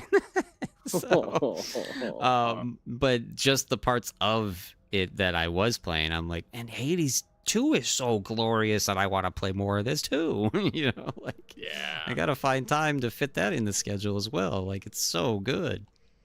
We do analysis at the end of every time that I stream, right? And so we do game dev and then we do game analysis. And someone got Hades 2 for me to try out, and I loved it, and I played a crap ton of Hades 1. But someone else also redeemed another, like, analyze a different game, which was Turbo Kid, and they were both so good. So we put a poll up every day of, like, which of these games are we going to play? And people are always picking Turbo Kid, and I'm a little sad not to be playing Hades on the stream, I'm not going to lie. Every time. You're already feeling the addiction, huh? I mean, I've been playing it a lot on my own as well. I mean, it's just it's really well done. There's so much good design in Hades 2. It blows my mind. And it's considered early access, and it's considered not even full release until, what, next year? And they, like, all the stuff they already have in the game, like, that's a developer that's, like, spending their previous earnings well, right? Yeah. I respect the heck out of Supergiant. Yeah. You know, like, every single project they've made has been phenomenal, and Pyre is, like, my favorite game of all time. They're just good. That's awesome when they can maintain that stuff. I really gotta set a hotkey for Discord to freaking mute. Oh, was that you that had a little bit of stuff in the background there? We didn't hear nothing, so. Yeah, my mom freaking came in, and I was like, one second, and I was surrounded by enemies, so I alt-tab to mute Discord, died. Oh. Still didn't mute Discord, so I just got up and just went in there. I was like, what do you want? It's Mother's Day weekend and you're blaming your mom for dying in the game? Come on.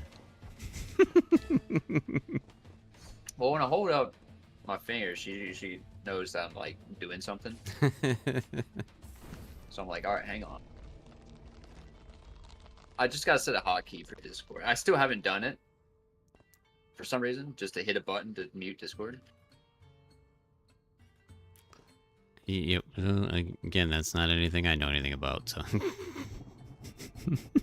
The whole time I was streaming, before my CPU freaking is like on its last leg, I was like, I need to set that hotkey so I can mute. And I never did the whole like 400 hours I was streaming. I just wish the mute button on my microphone was more accessible, but I guess, yeah, I probably could find a way to just set a mute button somewhere that would be a hotkey, so... Yeah, you can. It's just right in the Discord option. I am going to buy another mic, though, that has a mute on it anyways. So. Did your fancy PC come yet? Tomorrow. Tomorrow. Nice. Yeah, I can actually play, like, Tekken 8. Nice. That's been in my library that I've only put, like, 15 hours into because it runs super badly on this computer. Barely runs. That is a testament to who you are as a person, Crispy. That's something that runs super badly, that you've only played a very small amount of time, is 15 hours. I need to look. I can look on Steam real quick of what it actually is. It might be more now. Like, that's more than most people put into, like, any game. Yeah, that is a... That's a very small amount of time. Hey, Hatter, how are you? For me, that's a small amount of time for me, not to like discount anyone else's. Some people do not have as much time as I do to play video games. Oh, 15.3 hours exactly. So I about guessed right. I'm good. I always wished I could play fighting games. I'm not particularly good at them, but the last fighting game I played, I didn't actually play. It was it was Mortal Kombat, and it had that mode where you could go through the entire story, but by letting the your guy fight for you the entire time, so almost like a auto battler. But like it was just fun because if you ramped up the difficulty setting and let them all fight auto, then the computer would do all the fatalities. And I'm like, oh, that's awesome. I get to see all the cool stuff and experience all the unlocks and everything, but not actually have to learn the game. So I still enjoyed it that way too, you know? I did. You know, there's something there, like a fighting game auto battler. There's something to that. Especially like something as stylized as Mortal Kombat, because fatalities are just fun, and those developers have a blast with doing the wackiest things. So, and they have so many characters in that universe now. So, it's true. It's true. I do not like the pistol. I don't know how you do good with this thing, Sneaky. just click on people. Well, again, it's probably my aiming. Because you're on a controller, right? I'm on a controller, yeah. So I obviously don't have as good an aim as him. I don't have as good an aim as anybody, even with a controller. So it's like I was streaming Fortnite occasionally, just with my buddies, and I'm like, I don't like to stream this because then people see how bad my aim is.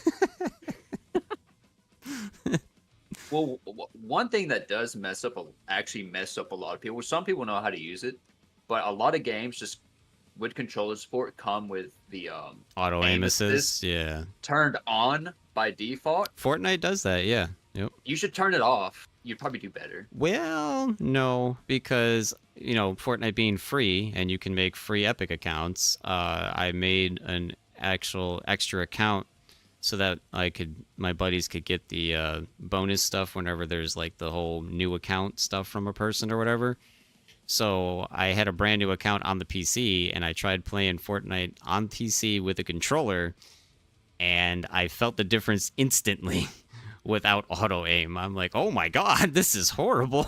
No wonder all the actual there's like the hardcore Fortnite streamers will be like, oh, I hate console players because of their auto aim. Oh, it's bullcrap. Because anytime a Fortnite streamer dies, they blame it on a console player and says it's auto aim. And I'm like, well, I guess I kind of do get that now, because I do feel incredibly better on the console with my controller than I do on PC with a controller. I mean, I guess it depends on how aggressive the auto aim is, but you're like, yeah, it helps, but you're also playing at a massive disadvantage. Like, it's definitely there for a reason. Yeah. Yeah. Apex Legends is really bad with their auto aim assist thing on controller. If you just like shoot near someone's shoulder, you're getting headshots because it like magnetizes on their head for you. Ooh, that must be nice. Gee. And some of the best players in the game, like actual competitive players, are controller players because it just like magnetizes to people's heads. So reminds me of Counter-Strike players, at least back in the day, where they would purposefully run it at lowest graphic settings to make it easier to see things. They still do. They still do it. Of course they do. The wild lad. Because you can see pixels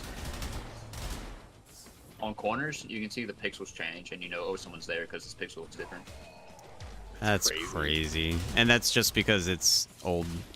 It's in the design in general or whatever. Yeah, it's like when they're holding a corner, like an edge of a building that has like a downspout, you can see the player in between the downspout because the pixels look different, and it's easier to see that on really low settings where you can actually see all the, like, I guess, granularity or what do you want to call it?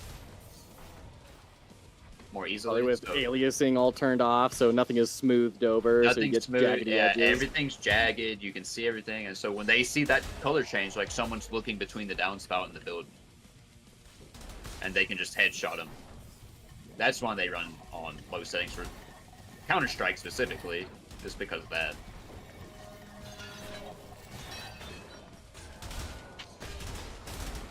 That sort of thing is absolutely fascinating to me and very disappointing, because it's clearly like the game being played against the intent of the original designers, but like a new intent has been found, and I never know how to feel about it. Well, it's just like in some Battlefield games, another like big, more open, like Arma. If you turn down the graphics settings, it turns off the grass. Yeah. So you can see people in the grass, you know, and they think they're hiding, but they're not because they're just sitting on ground because the grass is turned off. It's also something that I would imagine as a game designer or a developer, it's not you can't think of everything. Like, somebody's always gonna find something that you didn't think of. There's always so there's like good and bad versions of that, right? Like the best version of that is called emergent gameplay, where you've designed a bunch of systems that plug together in really good ways and they're very flexible, and so players are able to kind of make their own gameplay with it. The bad version is stuff like this, with the graphics of like, oh, I get a competitive advantage if I do something that's clearly against what the game is supposed to be. Yeah. Yeah, on the bigger map ones, like Arma, like I was saying before, if you had a good enough PC, which years and years ago back on Arma like 2 or whatever, I had a good enough PC so I could crank up the view distance to like 6,000, which a lot of people couldn't handle back then. So I'm seeing like twice as far. Default was like 3,000, I think, and I could turn it all the way up to 6,000, whatever distance measure they used. So I'm like seeing people, able to snipe them, and they can't even see me to snipe me back because I'm just out of their view distance completely. Yeah, I remember there was an old Half-Life 2 mod called The Hidden, where it was a team-based game. One person was a squad of you were like special ops, normal guns type sort of things, but then one of you was this invisible psychopath murderer, and you could jump around, and your job was to stab people, and you got this slight ripple effect on the invisibility, but other than that, it was very hard to see. And if you had higher graphical settings, the shimmer would just happen to be easier to see. And so that was kind of the inverse of it. where everyone was Yeah. trying to crank up effects as high as they could. That reminds me of that old Nexon game, like with the wolves. It's like a shooter, but each wolf had like a different ability. I haven't heard of that one. I forgot what it's called. It's an old crappy Nexon game, but it was fun for a while. It like died eventually, but I don't remember. Everyone was like a different type of wolf. Each wolf had a different ability. Like one was invisible but really squishy. One had like a berserk mode, took less damage, did a lot of melee damage. One was like super defensive. One could like hop on walls and like stay on the wall and stuff. I don't know. It was some wolf shooter where it was like. Now that I think about it, that was like kind of like the first hero shooter because each of the wolves had an ability, kind of like in Overwatch. Sounds rad. It's like early 2000s, like mid 2005. What was it called? Like that. I don't remember. Oh. It was I think Nexon. I think it was Nexon. Probably wasn't just called Wolf Shooter. Nah, some, but yeah, the invisible one on that game, you could see the shimmer. That's what made me think of that.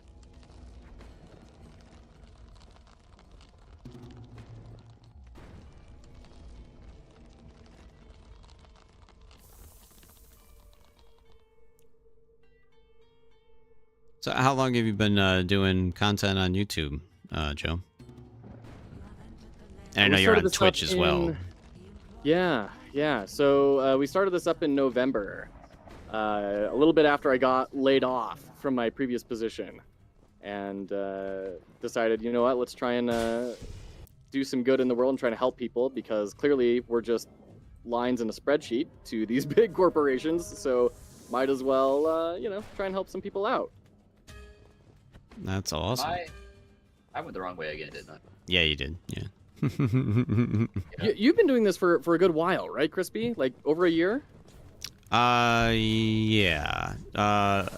Basically, I started my YouTube channel way back, but never did much with it, and then got super serious about it really only since December, when Dragon Quest Monsters came out, and that kind of really helped my channel. That's actually how the majority of my audience has found me, is through that game.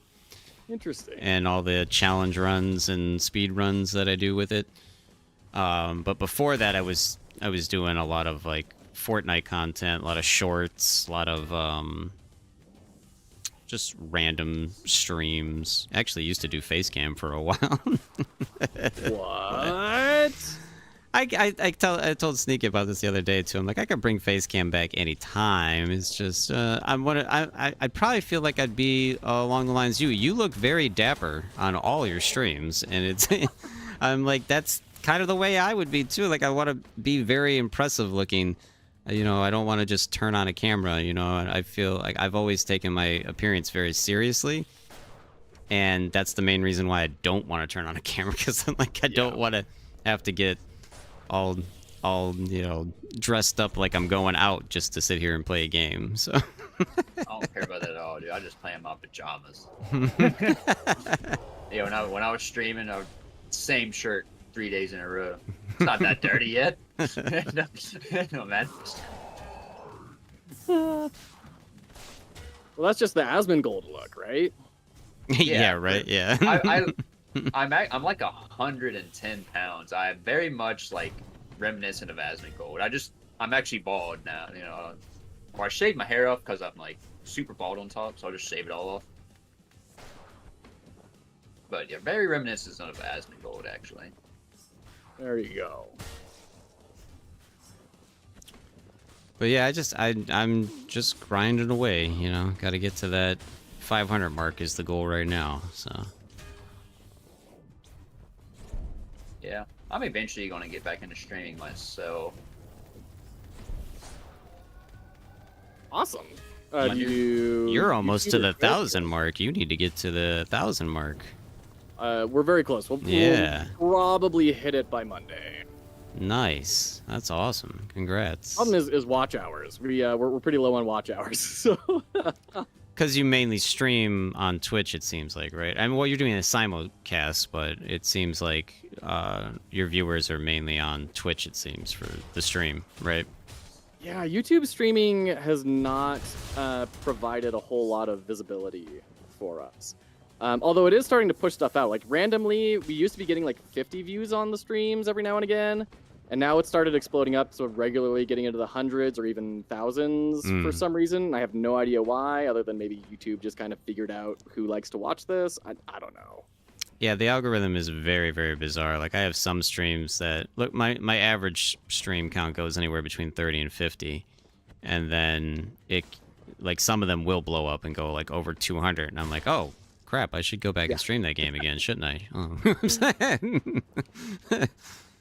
But it's very weird how it works. But I also feel like the discoverability, though, on YouTube is so much better than it is on Twitch. So that's why I haven't even bothered attempting Twitch. I just wish YouTube had like a more robust like live stream section, kind of like, you know, Twitch. You go browse, click a game, and then it's like all these streamers are there. Again, like, and that's the hard part though, to find anybody. Yeah. But YouTube doesn't have like really anything like when you're like, when I'm looking for a live stream, if I'm ever for some reason looking for a live stream on YouTube, I would rather just go to Twitch for that because they're easier to find for a game you want. You'd have to like type in like whatever game you want, live stream, and hope someone is actually streaming and that it's like above the videos that YouTube's pushing. Yeah. Like, so like for streamers, I think it's easier to get discovered on Twitch for streamers, unless you already are a YouTuber and have a bunch of YouTube videos out and already have an audience. Then YouTube's easier to stream on. Yeah, it's you can't just stream on YouTube and expect people to come in. You like the videos are for sure what's going to bring people in. That you're very rarely. Although I haven't tried the shorts live stream format very much. Yeah, I haven't tried that at all.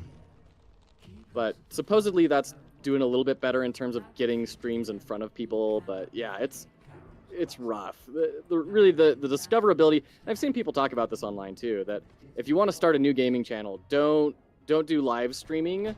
Like, do YouTube videos and get a following, and then once you have like the following, then you can start up a stream. Because otherwise, it's just you're never gonna get found by anyone. Unless you pick a niche genre that doesn't have many people that people are interested in. And that's the tricky thing, yeah. Yeah. Like when I streamed almost exclusively Digimon. Not to a lot of viewers. I think my most was like 12 viewers or whatever. I didn't stream that long though, but there's holes in Digimon games. Like Digimon games, they're popular, but they don't have a lot of streamers. So like, you just gotta find a weird game like that that has a lot of people that like it or like those games, but not a lot of streamers are into that game for some reason. And then hope that you don't ever have to swap games. Yeah, but then if you get tired of that game, then you're kind of like, or those games or whatever, then you're like, well, crap, now I'm pigeonholed into being a Digimon streamer or whatever game you picked. Yep, it's rough. It's rough. That's I use the industry term of typecasting. Yeah. That's why when we talked about it's like it's better to slowly build as a variety streamer. It's going to take way longer, but if you build as a variety streamer, then you can still be variety. If you want to build yourself quicker, you pick one game. And like, there's definitely strategies for doing that migration, but it is rough. Like, there's another smaller YouTuber that I'm in regular contact with. His name is Quantic Flux, and he does really deep cut indie games. And yeah, I think you'd mention him to me, right? Probably. That wouldn't surprise me. But like, he's only at like 300 or so subscribers, and he's been pumping out videos like every multiple videos a day for months at a time. Mm-hmm. But there's just not a lot. The way the algorithm works is there's not a lot of people looking for obscure indie games, and so it doesn't push it. Yeah, like I was very excited that the Attack on Hex Island video did as well as it did for the channel and for them, because I was afraid because you also checked out that 15-minute dungeon, right? You were contacted by him. Yeah. So like when I made that video, I was like, well, I'll do my best for you, buddy, but I'm not. I can't guarantee I'm gonna get a lot of views on this. And he's like, it's okay. And you know, then I saw he contacted a bunch of other people, so I didn't feel as bad that video only got 50 views. But the Attack on Hex Island one is up over 200, and I was very excited about that. So yeah, I think my 15 minutes of dungeon video has 15 views. because it. And he knows, like, he's working on, I think the update's almost ready from all the videos that he's been putting out. And he's a single developer all by himself. So he's doing his best. But the new graphics for that game does make it look like a lot more fun and maybe probably will reach more audience, I would believe. Yeah. It is still an incredibly challenging game, but it's making it look prettier is going to help, I think. So there's a design principle called the aesthetic usability effect.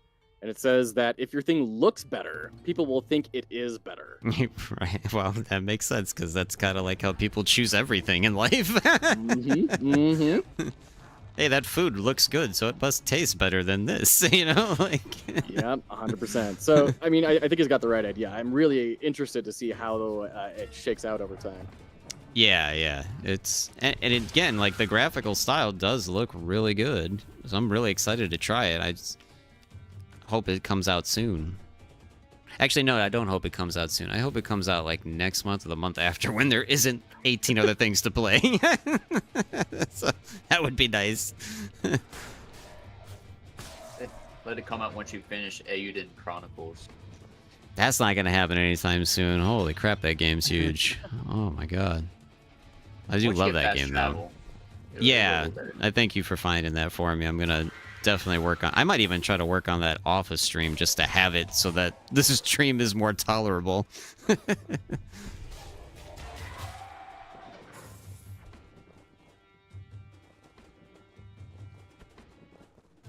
Which one is this one? Or do we have to all grab a torch? Is that this one? Yeah, sewers. We're going to sewers. Lame. Well, at least every time we've done this one, it's been a different event for Joe. Yeah, the game knows. It just wants me to see everything. That's pretty ridiculous. I'm feeling very friendly. The arena is the most rare version of this one, and you got to see that already. And we got forever to get that. Yeah, and we got probably the easiest one first, and now we have the worst one. So. Yeah, this one's. I remember seeing this on one of your streams. This is like a whole new zone you have to go through with a giant handicap. It gets it to the same spot. Yeah. It's just a much longer way to get there. And like no extra cards or anything, right? No. Perfect. This might be the only location in the entire game that has something this ridiculous. To go that way, this way. Well, I guess the crab area, it doesn't have more events. It's just the biggest zone in the game, and it feels like it takes forever. Especially if you want to find everything on it. Yeah, I still don't think I have. Probably not. That place is nuts.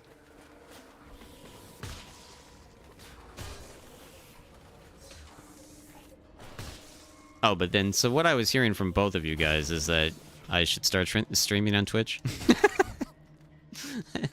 Yeah, well, probably. I really don't want to. I don't know. So why don't you want to? What's the aversion? As I've tried it before. I tried streaming on YouTube. I felt like it was impossible to get seen because, you know, you'll be at the bottom of a list of, like, you know, 400 or 500 people. And yeah, if you're trying to stream Fortnite. Well, yeah, I guess at the time maybe that might have been part of the problem.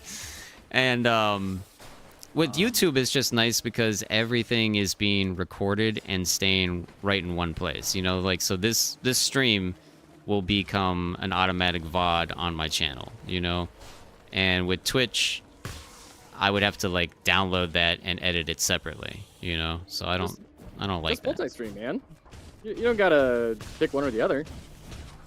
I'm not like, okay, so what do you think the that's your internet rate, right? So like I have the highest internet available for my area. So does that mean I would be able to multi-stream?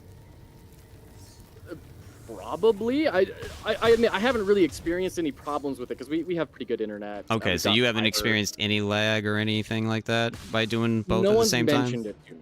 Okay. Yeah, I haven't ever had people say they were dropping frames or anything. Like, it's all been because it is all built into Streamlabs. Like, I should be able to just hit a button and go live on Twitch if I had my Twitch account attached to it. So it is all, like, integrated. Yeah. I've just never done it. The trick is then you have to manage 2 different chats, and then, like, people are talking, and then they say, wait, I didn't see that in chat. Who are you talking to? Like, oh, well, they're over on Twitch, or oh, they're over on YouTube, and then that can kind of leave a sour taste in some people's mouths. But, you know, it's pretty minor, I feel. Well, and if you put it out front early, you know, I would imagine they get used to it. You know, like, hey, we're streaming to both, you know. Yeah, no. Well, if you got good viewers, they would have both of them open at the same time. That's right. All of you who don't have both of them open right now in chat, you're dead to me. Yeah, makes him more money too, because you watch the ads on YouTube and then you watch the ads on Twitch. It gets more money. You're not a true viewer unless you do that. Oh, obviously An that. ad stream?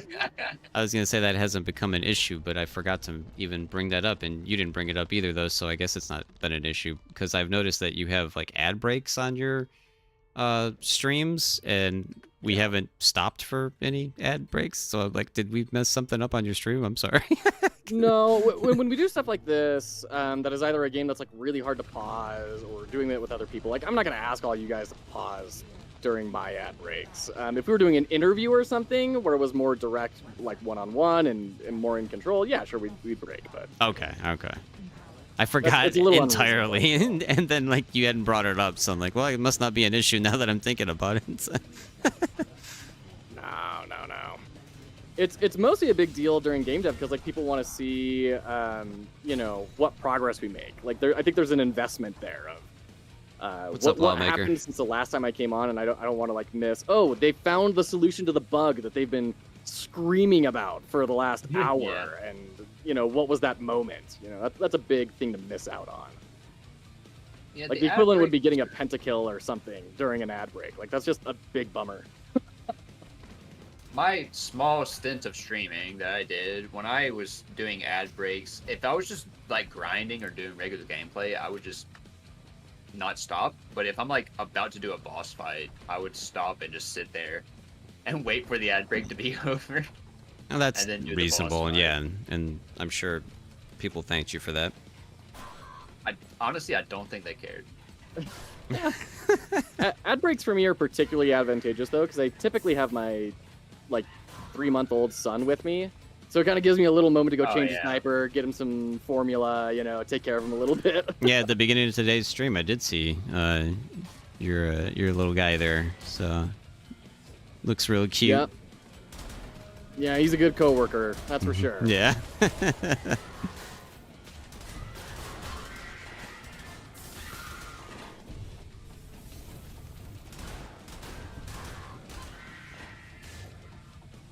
And you can't ride this like you can ride the guy's head, huh? Nope.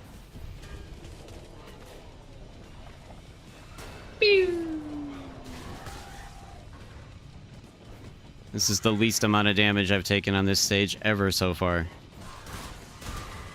Don't jinx it now.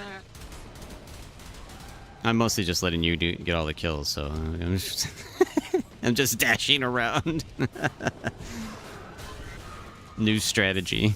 Don't do anything except move.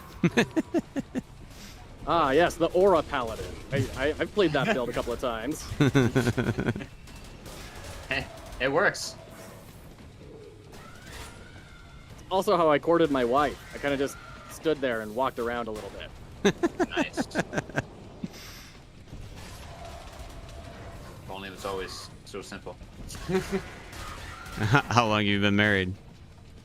Coming up on 11 years. Oh, wow. Nice. Congrats. I know. Thanks.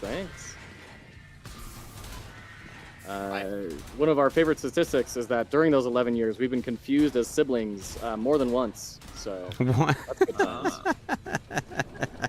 Well, that's not too bad. A lot of the times when I'm like in town, or used to be, when I was in town with my mom, they thought I was her husband, and I'm always like, no, son. I know I look old, but I'm only like, what was I, like 28 back then? Well, I know people can Amazing. have, you know, like voices can be deceiving, but like just when I hear your mom in the background, she sounds incredibly young. I always think it's your sister. No, yeah, she's turning 60 in August. Congrats to her. Yeah. Yeah, That's a she's getting big one. old. She's getting old. I think she is. Tell you, it's a weird experience noticing your parents get old. I remember noticing the first liver spots on my parents' hands. And I was like, oh, wow, okay, this is happening. Big 6-0, yeah. Yeah, well, she's had a stroke that she recovered from. She's had brain aneurysm surgery and a bunch of other health problems that she's made it through. So, like, I'm kind of not surprised. I'm like, she's old, but it's kind of like, well, she's old. She's still here. Because there's been some touch and go there in the past on her health issues. So. She sounds tough. Oh yeah, I always joke with her. She's too cruel to die. She's gonna live to like 98, 99. Just be angry old lady. It's one of the things I'm looking forward to about old age. It's just yelling at everybody and being able to get away with it. Yeah, just being able to get away with it. They don't say nothing. They're just like, all right, old man. Just like, all right. Yeah. I met my next door neighbor shoveling snow, and she came out. She's this old geriatric, 60, 70-year-old woman. She comes out in flip-flops and starts helping me shovel. In the snow? And What a in beast. snow, and 1 foot deep snow. I mean, it was crazy. And I said, wow, this is incredible. Thank you so much. And she said, yeah, just don't tell anyone. I like to keep my reputation as the neighborhood bitch. I would be more like, so did you lose all the feeling in your feet? Like, what's going on here? No, in fact, she said when we got done with my place and we were both exhausted, she just pointed to the next neighbor down the line and said, we're going to go do hers next. And we just went and did another wow. one. Tough as nails in her Metallica t-shirt that clearly she got when she was like 30 or something. That's awesome. Gotta love tough old ladies. Oh, sorry. This is one where we have to all be together, huh? Hence the giant glowing circle that I'm not paying attention to. That's fine. It's hard to pay attention when straight discussing subject. tough old ladies. Yeah. Lawmaker says all I do is complain and yell right now, so I'm like, yeah, well, whatever. Yeah, I'm actually nice in public, but Oh man, I'm nice on stream. I'm angry in real life. I'm kind of like the opposite because I spent almost all of my streams complaining about how unusable programming is, and spent 2 hours yesterday talking about how bad the design is in Pokemon. Ugh. I hate the newer Pokemon game. They like killed the game for me. But maybe I'm just an old school freaking weirdo. Oh, all this time I forgot I had the alternate fire unlocked for the flamethrower. That would have been helpful. Ooh, what does the alternate fire do? It's a more direct spray that shoots farther. Oh, okay. So instead of like being, fanned out or whatever like this, it shoots direct. Cool. Yeah. Well, that's technically the passive. It just lets you right click and get that. And then the actual alternative fire is the like bomb thing that shoots out of it. Oh, do I not have? Man, I don't think I have that. Oh no, I do have that. Oh, Yeah, I have that too. That's crap. alternative fire. This is how often I've used the flamethrower. What touched me? I know, just I took damage from too. I think it was the logs falling over on us. Huh. We are supposed Maybe. to follow that thing, right? Yeah. I never make it this far on this part. It's just weird. Some of the stuff in this game is like so cool, but then some of it's just like you can tell it's an indie game where I got stuck earlier randomly on that location and couldn't move anymore. But it's like got cool stuff like this giant robot you build, and then you get to watch it walk and punch a wall. Like, it's so simple, but it's kind of cool. Or like the boss intro, where like the staff comes down in the lightning, and then the planet explodes. Yeah. Like, that's so cool. You like never see that in games anymore. Like little boss intros that are actually cool. It's very entertaining. Like I still like seeing that boss intro.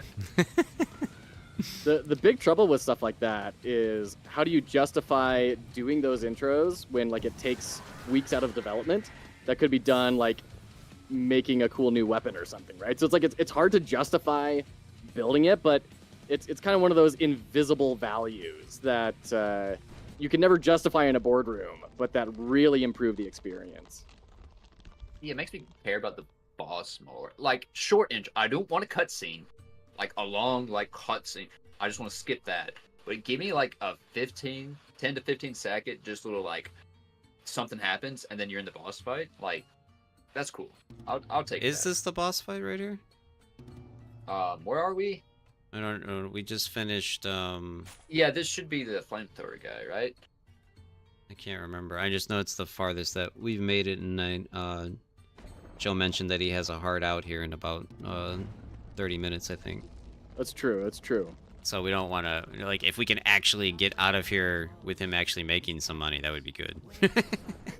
Oh, well, yeah, we beat this boss, and then I guess we could call it there, because the next level is the crab one, and crab it takes place, and 4 hours, yeah. that might take like 30 minutes to get through that. Yeah. Yeah. I was surprised how long your like full 100% run took. I mean, these are long runs. Yeah, they're no joke, yeah.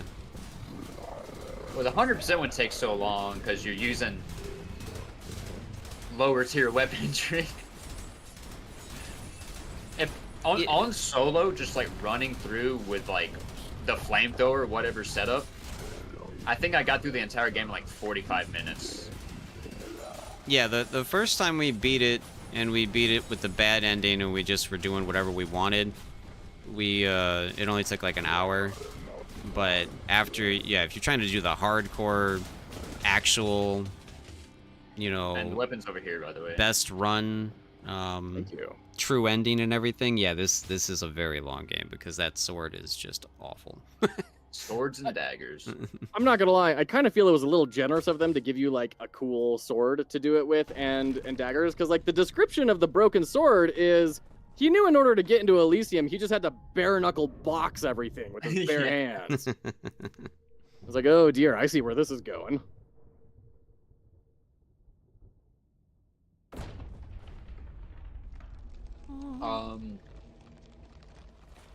Yeah, here it is. I was gonna say we should be able to leave. Okay, well, do you want to call it there then? It's Yeah, we probably can. best, yeah, because again, like we said, if we try to start even like the beginning of the next stage, it's gonna be a good 10-15 minutes just to get through that part. So All right. Well, I appreciate the time consideration. Thank you. And thank you for walking me through all this, because I know you guys are kind of done with this game, and I recognize not this really. as a let's get Joe on his feet here, and it was super rad. Thank you so much. yeah, I want to play some more games with you too. So Yeah. we'll find something else eventually that we're all interested in. And I put links to your YouTube and your Twitch in my description. So if anybody wants to check out Joe at Fox Hollow Games, make sure you guys do that. The links are below. Thank you so much, and I gotta send some links to you in my chats as well. Appreciate it. Hey, this was a lot of fun. Appreciate it. Thank you so much for inviting me, and you approached me to do this, and that was just super rad. I loved this. This is awesome. Yeah, it was good time. We like hearing your perspective on stuff like, 'cause it's just like I said, it was just a whole different thought process of how you handle these things, and it's really entertaining to see your perspective on Well, any game, but I mean, this was awesome too. So. Well, I appreciate that. I hope it's not annoying at times, but I sure Oh no, yeah. sure love it. So, thanks for having me on, and I'll be heading out, and we'll catch you later. All right. All right. Take care. See ya. Cool. See you guys. See ya. And yeah, we'll go ahead and just end stream here as well. Thank you again to Joe from Fox Hollow Games. Thank you to Sneaky, of course. You know it. Yeah, because we can't really play this game without Sneaky, because anything that Joe would have asked, I would have been like, I have no idea what's going on. I don't retain the information well enough, and I don't remember things well enough. So, but it was a blast. Hopefully we could do it again with some other, or even more of this game, because we still got to try that whole other mode and get better at that eventually too. So. Yeah, it sucks we died so many times. The one run I could have carried us all the way through. I freaking got distracted. Also, but it's whatever. I want to look into. I'm gonna check their community board at some point too, and see like if they're still talking about making even more to it, because it almost looks like there's, when you click on that, it looks like the menu's big enough to where there will be more stuff, you know. But I don't know if that's a design thing either. So who knows? Oh, maybe they're still working on it, or maybe there was plans for stuff and then. I don't know. Yeah, I don't know how much the Xbox edition boosted sales or motivation. So. Because it just kind of came out of nowhere, so. Yeah. But awesome. So yeah, we'll be back tomorrow. I'm not sure what time yet, because I was gonna normally do 4 like I normally do, but I might either try to do earlier or later, depending on things. So stay tuned to the channel for tomorrow's Attack on Hex Island stream, and stay tuned to me possibly attempting to stream on Twitch as well. But until next time, always remember, stay crispy. Stay crispy.